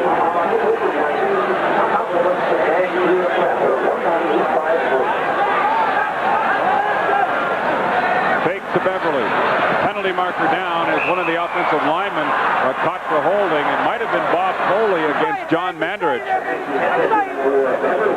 I think that's exactly who it was, Dale. Mandarich is pointing it out. Watch the veteran offensive center, number 57. He's definitely holding as Mandarich tries to get by him. Little face right mask, now. I think. Holding. Calgary number 57. First down repeated.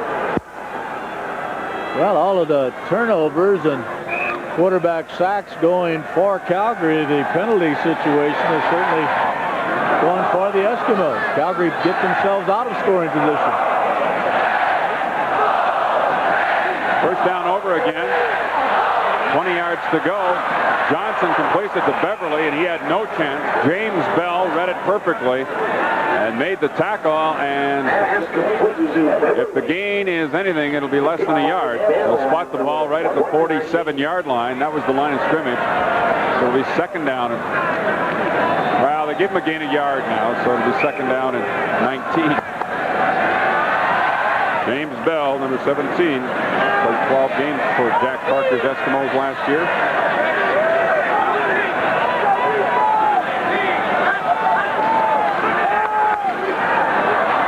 Johnson, tag roll, first down in Eskimo territory. And what a beautiful throw right in the middle of a zone defense of the Edmonton Eskimos. Tag Ron comes up with a big reception for the Calgary Stampeders.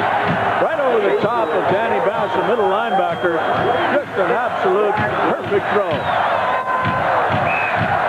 That's maybe the biggest offensive play of the football game for the Calgary Stampeders. First down at the Edmonton 37. 26-yard gain for Calgary.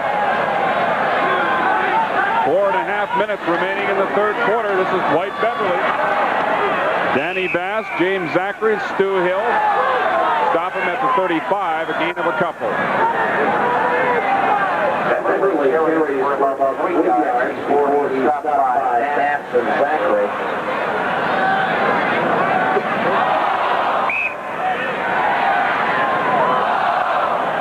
Second down and 8. The ball's just inside the Eskimo 35-yard line.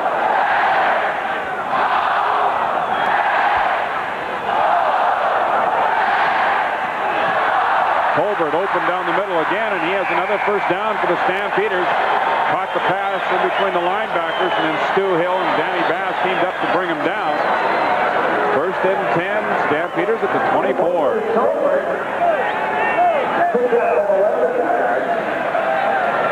The Again, a fine throw as Colbert found that opening underneath the linebackers. See Bass and Hill dropping back about 15 yards or so, throwing underneath them.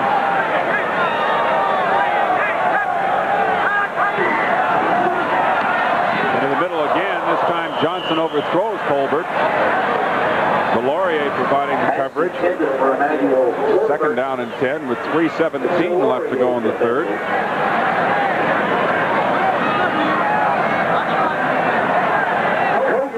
For the Stampeders. Coca-Cola is a proud sponsor of the Stamp.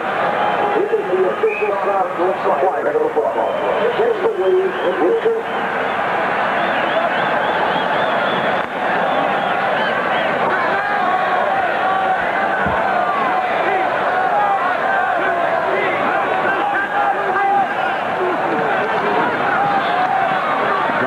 Looking for Emmanuel Colbert again, and he's got him at the 11-yard line in front of Cliff Coney. It's another first down for the Stampeders, and a good-looking drive.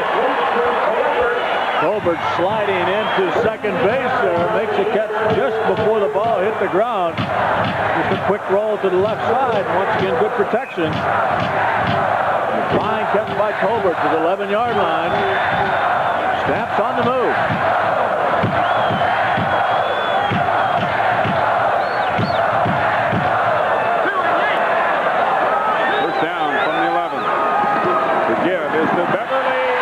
Inside the 5-yard line, James Bell making the tackle, helped out by Danny Bass. The gain of 7.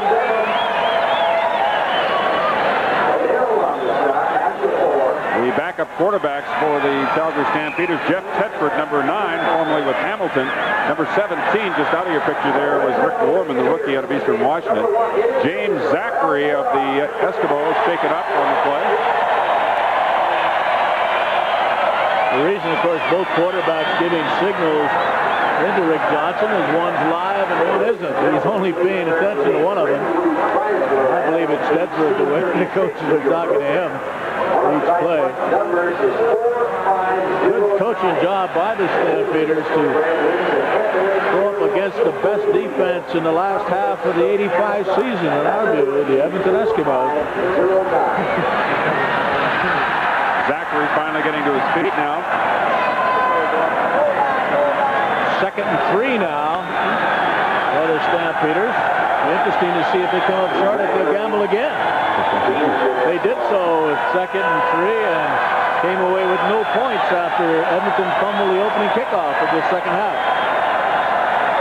With Zachary having to lead for at least one play, Dan Kearns is back in defensively for the Eskimos. Second down and 3 from the 4-yard line. Johnson. And he goes incomplete to Colbert. There is a penalty marker down. I think they're going to call Alexander of the like a pick play at the goal line. Stampeders again for offensive interference. That would be the second time in this ball game.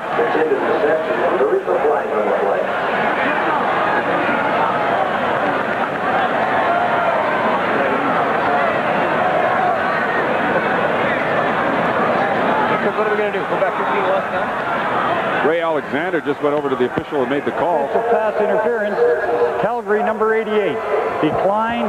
Third down. It'll be third down, and they're going to go for the field goal this time, which should make you happy, Frank. But Alexander certainly didn't like what the official told him. He raised his arms in disgust as to why he was called for interference on that play. Still, third and 3 may be more exciting for the fans, but right now, if they'd have kicked the last 3 field goal attempts, they'd be ahead by about 9 points over the Eskimos. JT has missed his first 2 field goal attempts. This one is good from the 11-yard line. And so the Stampeders now have a 13-7 lead on score. The Stampeders leading the Eskimos, and we have 1:23 left in the third quarter. Marcus Eskimos have the ball back at their own 35. That was Paul Boudreau, one of Jack's offensive coaches that he was talking to, just in your screen in the sweater there. I'm sure Jack is saying, what is that defense doing to us?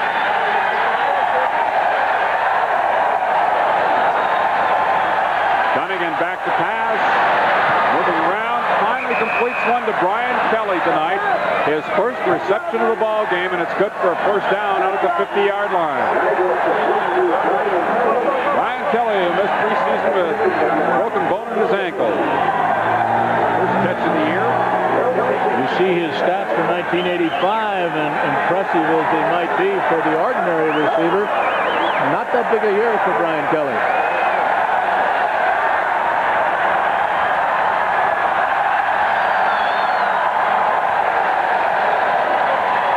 Dunnigan to Skinner.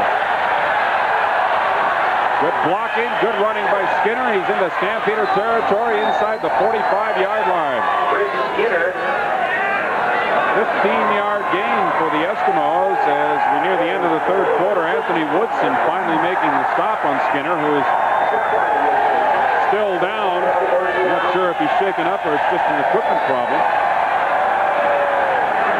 This place is an absolute bedlam, Dale. The wave is going almost all the time. I haven't heard Calgary as noisy in years. Well, not since the hockey playoffs ended, anyway. You see Skinner's draw play to the outside, and it would appear to be a leg problem on Skinner's left side. 15 seconds remain now, as you can see the enthusiasm here at McMahon Stadium.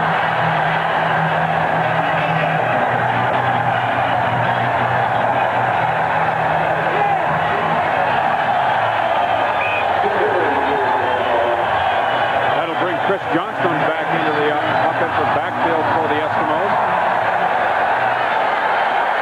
Alongside Milson Jones. First down for Edmonton at the Calgary 45.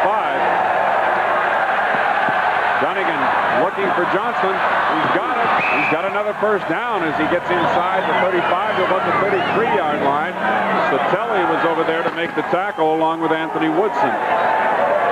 That is the end of the third quarter here at McMahon Stadium. And after 3, it's the Stampeders leading the Edmonton Eskimos 13-7 at the stadium in Calgary. Dale Isaac along with Frank Rickey and Al McCann. Fourth quarter action now. And the Eskimos first and 10 at the Stampeders 33-yard line.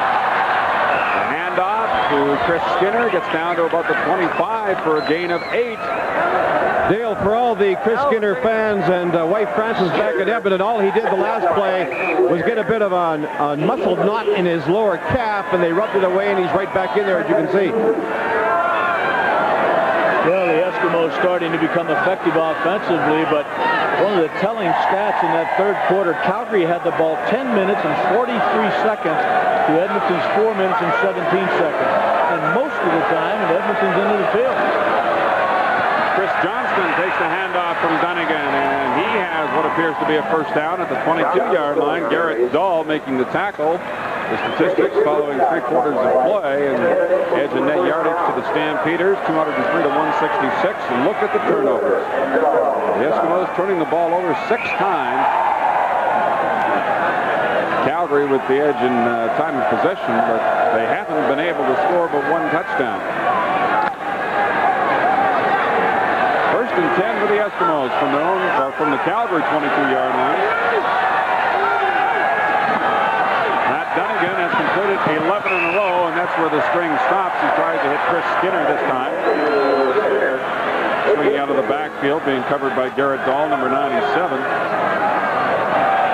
Eric Emery, the middle linebacker, is not in the ballgame right now. I should mention as well, Bernie Morrison, accounted for on the Stampeder roster, has a shoulder injury he picked up last week in the preseason game in Vancouver and is not playing tonight. He's not even in uniform. Well, actually, the Stampeders are going with 34 men tonight.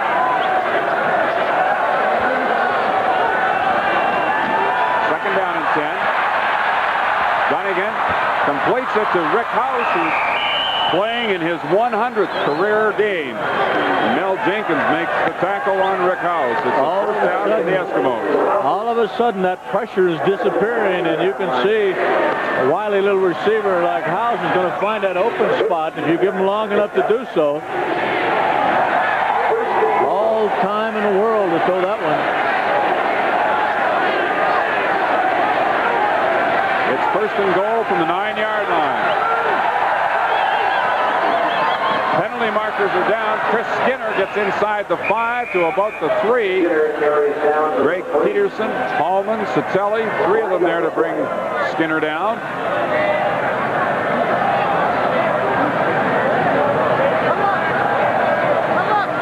Penalty markers at the line of scrimmage. Appear to be against Calgary. No. Both of them. Offsetting then. Procedure against the Eskimos, offside against Calgary.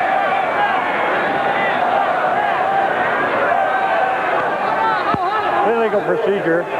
Edmonton number 63. Offside, Calgary. First down repeated. So they repeat the down. Pache was called for illegal procedure. He didn't identify who was offside for Calgary. Nevertheless, first down over again. Goal to go from the 9-yard line. 12 and a half minutes left to go in the fourth quarter. Calgary leads at 13-7. The draw to Skinner. To the 5 to the 4-yard line.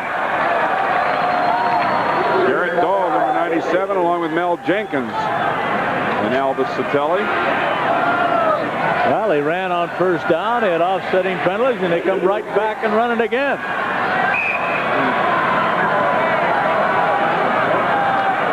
Blake Dermott did a heck of a job right in the middle here, the offensive center. Let's get back to live action now.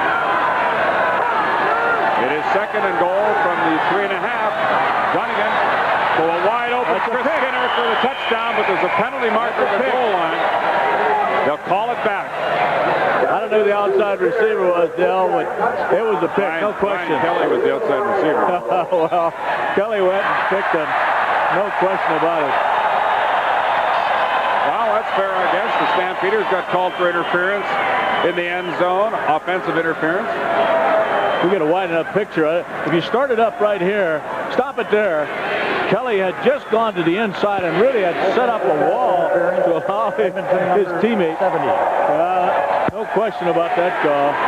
Skinner making the touchdown reception because none of the Stampeders could get there. It'll be second and goal to go now from the 13-yard line for the Eskimos.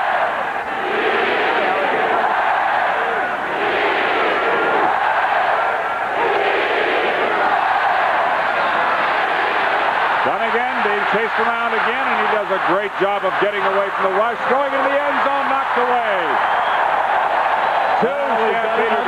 Another penalty. It may be roughing the quarterback.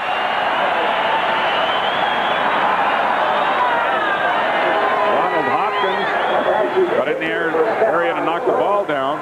Brian Kelly wide open in the end zone. Matt could not find him, although Matt had his problems trying to look downfield. That's going to be roughing the quarterback, I'm sure, Dale. Major foul. Calgary spearing number 13. First down. Satelli, the rookie linebacker, here he comes. Well, spearing or roughing the quarterback, whichever. You've got to avoid that. So once again, Edmonton a new life. First down at the 6 now. Incredible.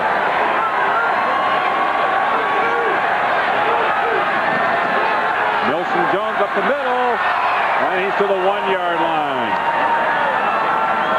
Garrett Dahl, number 97, making the tackle along with Anthony Woodson.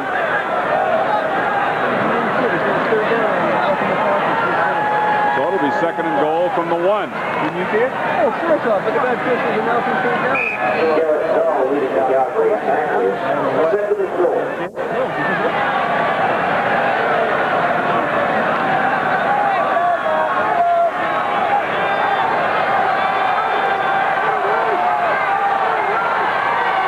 Second down, Dunnigan keeps, and he's into the end zone for the Eskimos.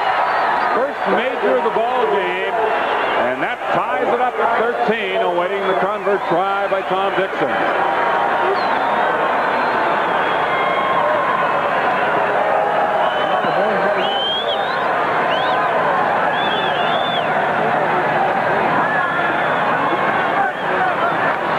Yard drive in 10 plays, and Dunnigan puts it in the end zone to tie it up as we await the convert attempt from Tom Dixon. We have 10:33 remaining in the fourth quarter, and the Eskimos set to go in front. Kick by Dixon is good. So now the Edmonton Eskimos lead the Calgary Stampeders 14-13, and we'll be back in just a moment. Tied it. Dixon, the convert, gives the Eskimos a 1-point lead here in the fourth quarter. In the season opener between the Eskimos and the Stampeders coming up later this week. Friday night football on CTV. Montreal Alouettes against the Ottawa Rough Riders from Lansdowne Park, 7:30 start Eastern Time. And then we'll be at Taylor Field in Regina on Sunday to bring you the game between the Stampeders and the Saskatchewan Rough Riders on the Western CTV network starting at 3:30 Eastern Time. The kickoff from Dixon goes to Rob Bresciani out to the 40-yard line.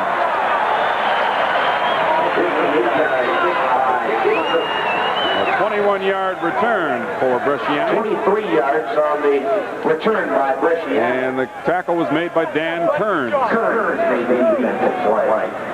Originally drafted by the Saskatchewan Rough Riders, and Bresciani last year was released, and then the Stampeders picked him up as a free agent. And he appeared in 8 games with Calgary last year. Right now it's 1st and 10 Stampeders from their own 40-yard line. Rick Johnson guns it to Emmanuel Colbert in front of Stu Hill, but the gain is only about 6 yards on the play. 2nd down and 4. Dale, the official attendance just announced is 27,000, I believe, 620, which is a little lower than I thought. It looks nearly full to me, and it seats over 33, but 27, 6 and change.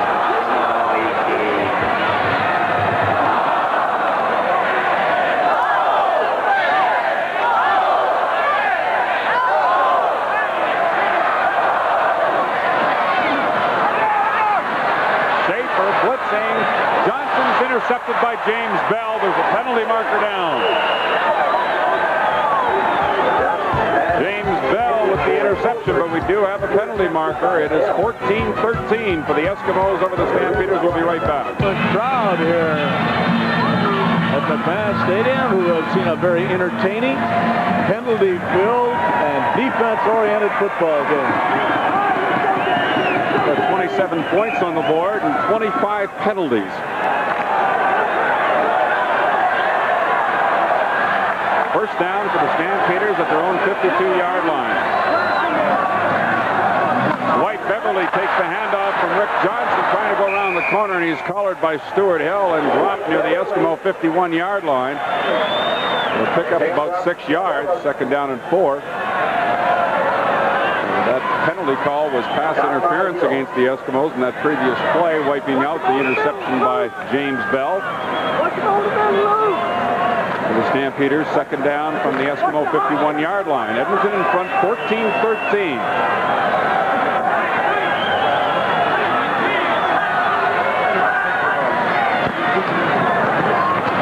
Colbert open down the middle, still on his feet. Touchdown, Calgary. And there are no flags. No flags. Emmanuel Colbert was out of the lineup on the first down, came in with that play from the bench, and it might be the biggest score that Calgary's seen in a couple of years. 51-yard scoring play.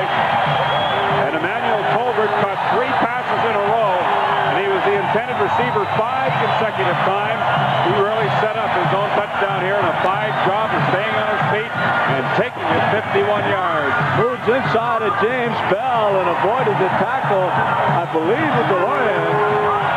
But the Stampeders go ahead 19-14 on a 51-yard strike from Rick Johnson to Emmanuel Colbert. J.T. Hay converts it as he always does. 8:33 left. The Stampeders are back in front of the Eskimos by 6 points, giving the Stampeders the lead again as Rick Johnson hits him down the middle and behind Bell, and then DeLorean missed the tackle. 51-yard score for the Calgary Stampeders. They lead it 20-14 with 8:33 left. Emmanuel Colbert gets a little bit of ice on the backs of those legs. It carried him in the end zone.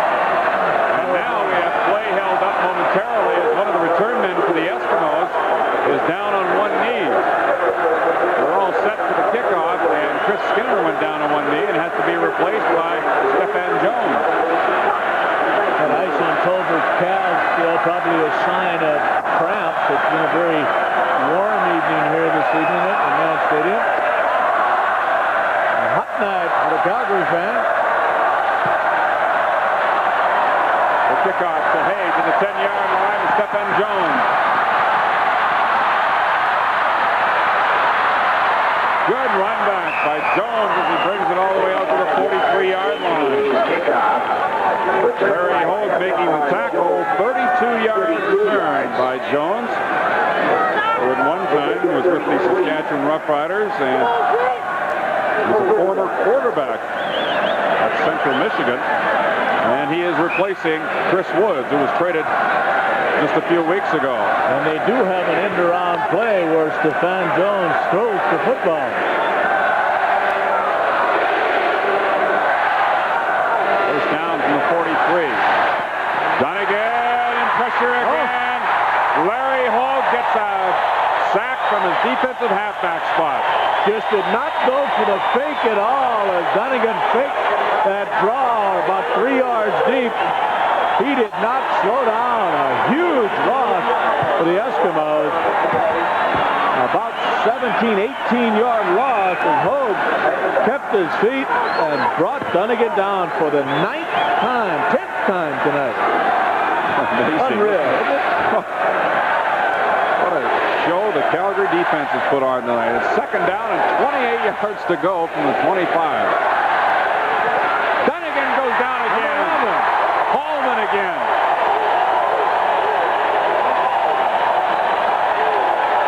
I didn't even see Holman that time, but I think he lined up over the offensive center once again. That, I believe, is him right there, number 99.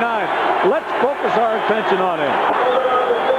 Yesterday, Bobby V called him a quick Parker, but he inside quick Parker. Well, you know what he did? He went all the way around Blake Thurman and Rod Knopp and still had time to get to the quarterback because of that great quickness.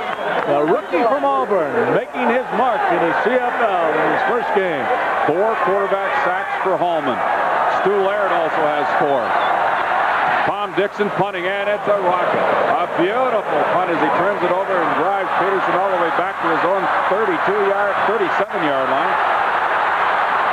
Reverses his field a couple of times and is finally brought down by Kirk Chapman, number 55 out of the 43. Boy, he better learn to turn upfield, to turn his back that many times on those people coming down on him. That ended up as a 5-yard return after a 54-yard punt. CFL action in the opening week resumes on Thursday with a pair of games. The Winnipeg Blue Bombers take on the Lions out at BC Place Stadium. On the same night, Eastern Division action as Hamilton visits Toronto. Calgary can win this football game right here by moving down into field goal range. Tolbert and Toner both go in motion to the right. The give is to Beverly. Power running, Dwight Beverly out to the 50-yard line. And he has a gain of at least 7, maybe 8 yards. Danny Bass finally stopped him with help. Good surge by that offensive line of the Calgary Stampeders. There's 6:15 remaining in this ball game now, and an upset in the making in the first game of the CFL schedule for 86. Amazing what a difference it is. The last time we were in Calgary, 85, late in the season, night game, less than 10,000 people in the ballpark. The Stampeders already out of it. Now, over 27,000 for the season opener this year. Dwight Beverly stopped at the line of scrimmage again this time. Certainly lots of enthusiasm around Calgary. John Mandridge in the tackle, but there is a penalty marker down at the line of scrimmage. It's against the Stampeders. So I'm sure the Eskimos will turn it down and put them in a 3rd and 2 situation. Defense is going to have to do the job at least once more, and possibly more than that. There's no question they'll refuse that. Well, now they're going to give him another try at second down. Illegal procedure, penalty number 19. I don't understand that. The Stampeders would have had to kick the football away. That's right.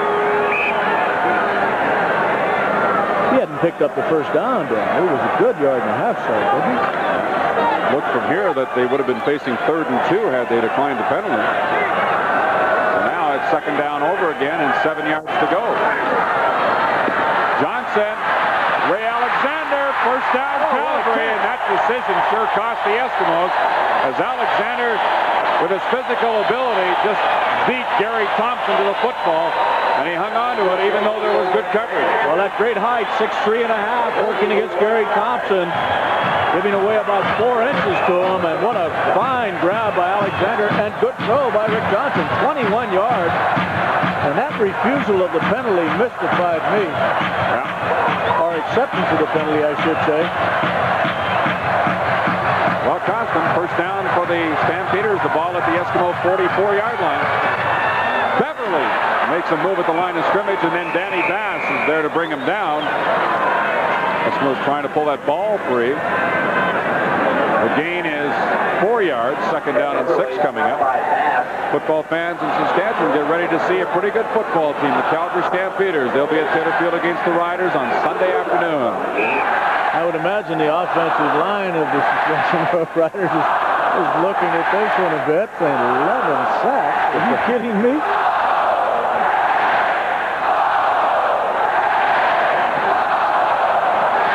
Johnson to Greg Feger. First down. Schaefer wraps him up at the 32-yard line. You know who else is looking at this game, I'm sure, with a great deal of interest, are the Winnipeg Blue Bombers and the BC Lions, who were figured to be challenged by the Eskimos in 1986.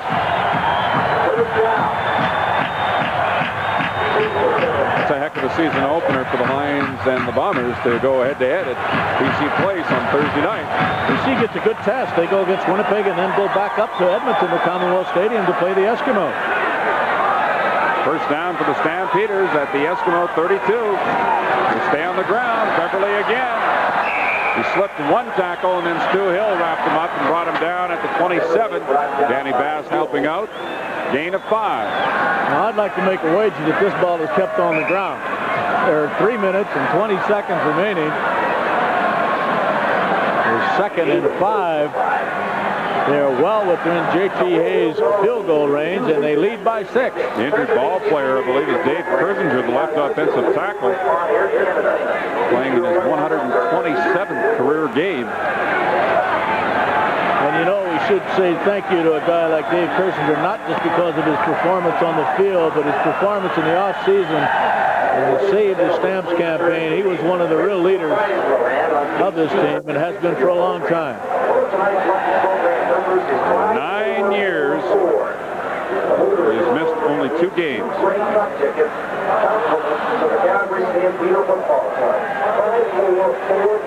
As I mentioned earlier, Kirsinger was the left offensive guard for the Stampeders, and then going into 86, they moved him out to left tackle.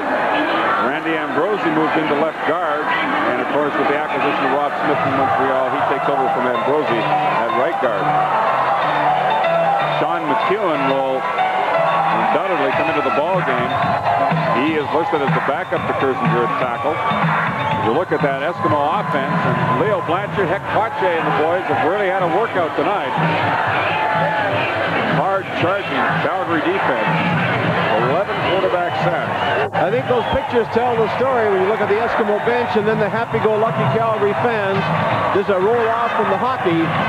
And the heck of a start, as you guys said, to the season for Bob Vespasiani and his troops. And Dale, I certainly hope that good things come to Saskatchewan's doorstep too this year. They worked hard in the offseason there, Al, and it remains to be seen what they're going to have. And we'll get a good indication come Sunday, where the Riders will be tested by a brand new bunch of Calgary Stampeders. The breakdown on the sacks for the Stampeders tonight: Hallman has 4, Laird has 4, Goldsmith, Woodson, and Holt all have 1 each. Second down for the Stampeders. Great figure down the middle.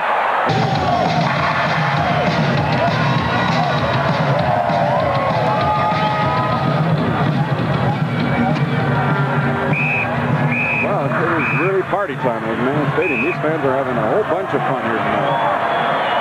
Well, the Stampeders are going to go for it in an attempt to keep possession of this football and run out more time on the clock. 3rd and inches for the Calgary Stampeders. Rick Johnson has the first down.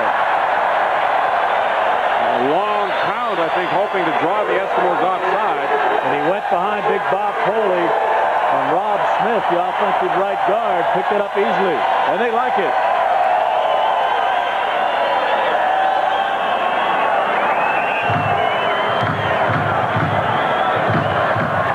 So it's 1st and 10 for the Stampeders from the Eskimo 21.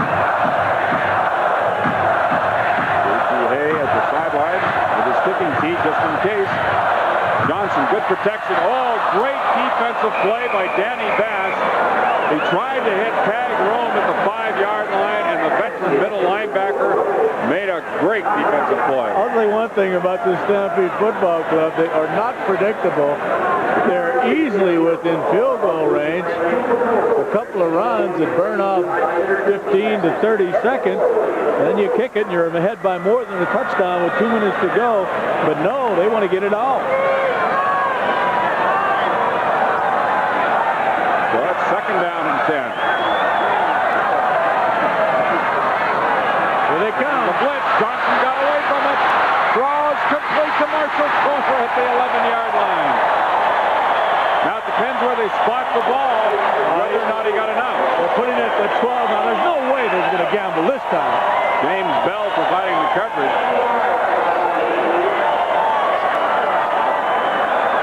It's a tough pass to throw for a right-handed quarterback, and he put it right on the money just before James Bell had a chance to knock it down. So it's 3rd and 1 from the 12. And JTA is in for a field goal attempt, a 19-yarder.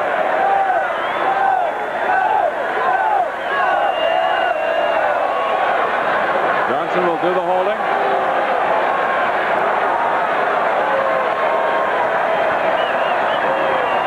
It's blocked. It is blocked by James Zachary. Chasing after it is Gary Thompson of the Eskimos, and he has got it. Thompson is hauled down by the quarterback, Rick Johnson, at the 51-yard line of the Stampeders. Wow, has this thing turned around.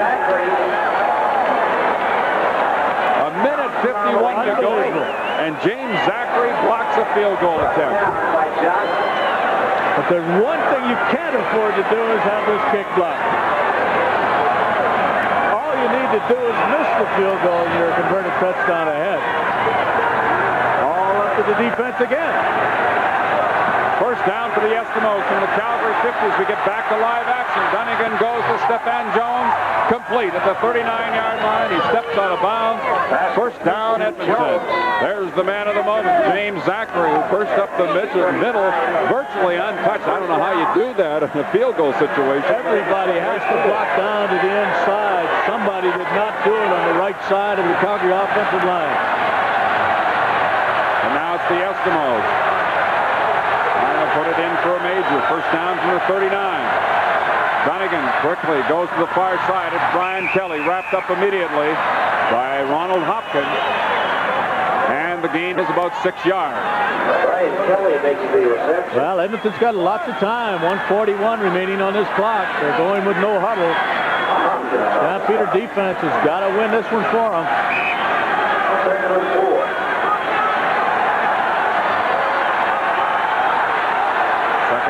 4.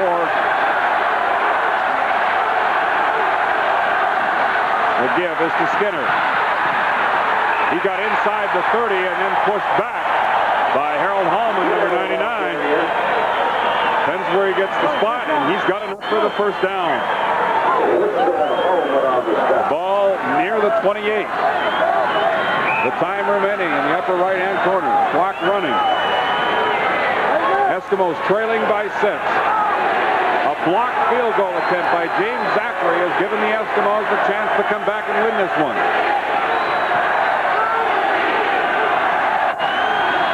Dunnigan look to Marco Sincar to go incomplete.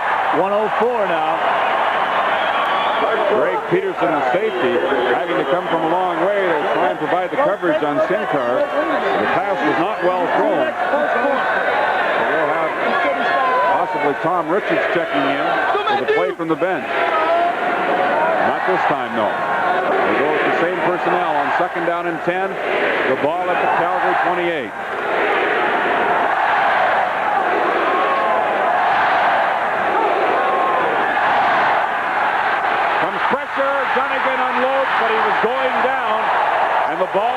to Milson Jones.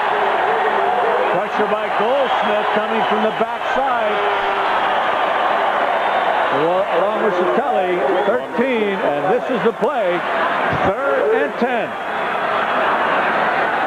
Watch that pressure as Goldsmith rolls off. Rudy Phillips and gets in there. 3rd and 10. 59 seconds remain. It's all over for the Eskimos if they don't get 10 yards on this one. Listen to this crowd get on the Eskimos now, trying to call signals on 3rd and 10. Dunnigan for Brian Kelly. Knocked away by Ronald Hopkins. The ball goes over to the Stampeders. You think they got their money's worth here tonight? I think they'll be back. There's Brian Kelly trying to fake to the inside and go back to the outside. Hopkins staying with him. Great recovery by Hopkins. That ball was delivered a little earlier. It would have been a completion, you know that?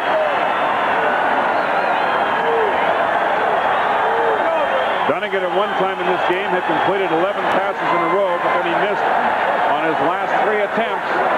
And the ball goes over to the Stampeders at their own 28-yard line with 52 seconds left. Cardiac City.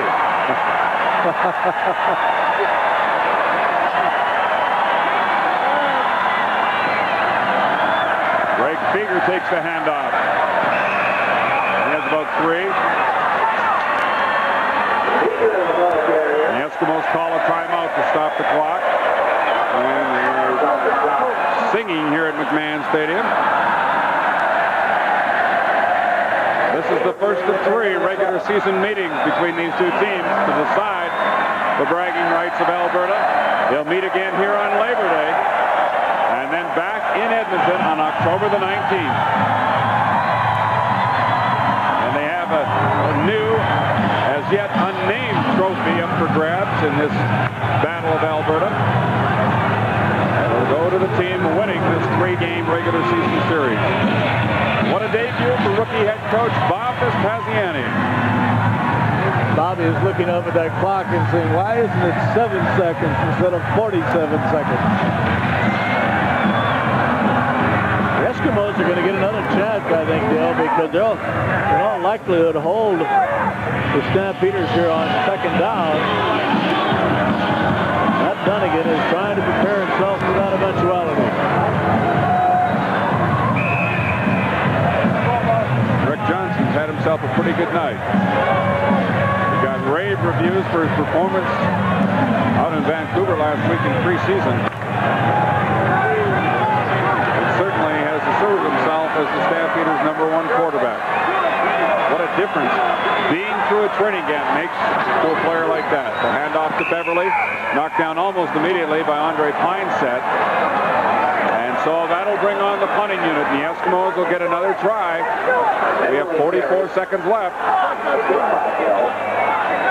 Well, what they really like to do is have their young kicker, Harper, kick it away from the receiver so the ball rolls around and kills off a few seconds here. What they really want to do, they got to block. I was just going to say, make sure everybody picks up a man now.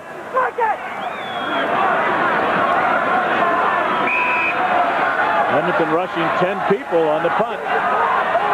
Against the rookie out of Washington State. He doesn't get very far back, you know. He sure doesn't. That went off the side of his foot a bit, and it kicks right out of bounds at the 44-yard line of the Eskimos. So with 30 seconds left, Dunnigan and the offense will get another try out. They trail by 6. I was just thinking, Dale, we both know Stefan Jones was a quarterback. I wonder if they'd pull some trick play with him throwing the ball. Well, this might be the time. Well, we know one thing, the Calgary defense has got to do it again. We've said that several times tonight, but it's been oh so true. Time after time, they have risen to the occasion. They're called on once more. Here's the first down play from the 44. Dumps it off to Milson Jones. Jones, first down and more. He's into Calgary territory near the 50-yard line. Clock stopped momentarily, 21 seconds left, a gain of 16. It was Larry Hogue finally making the tackle. Eskimos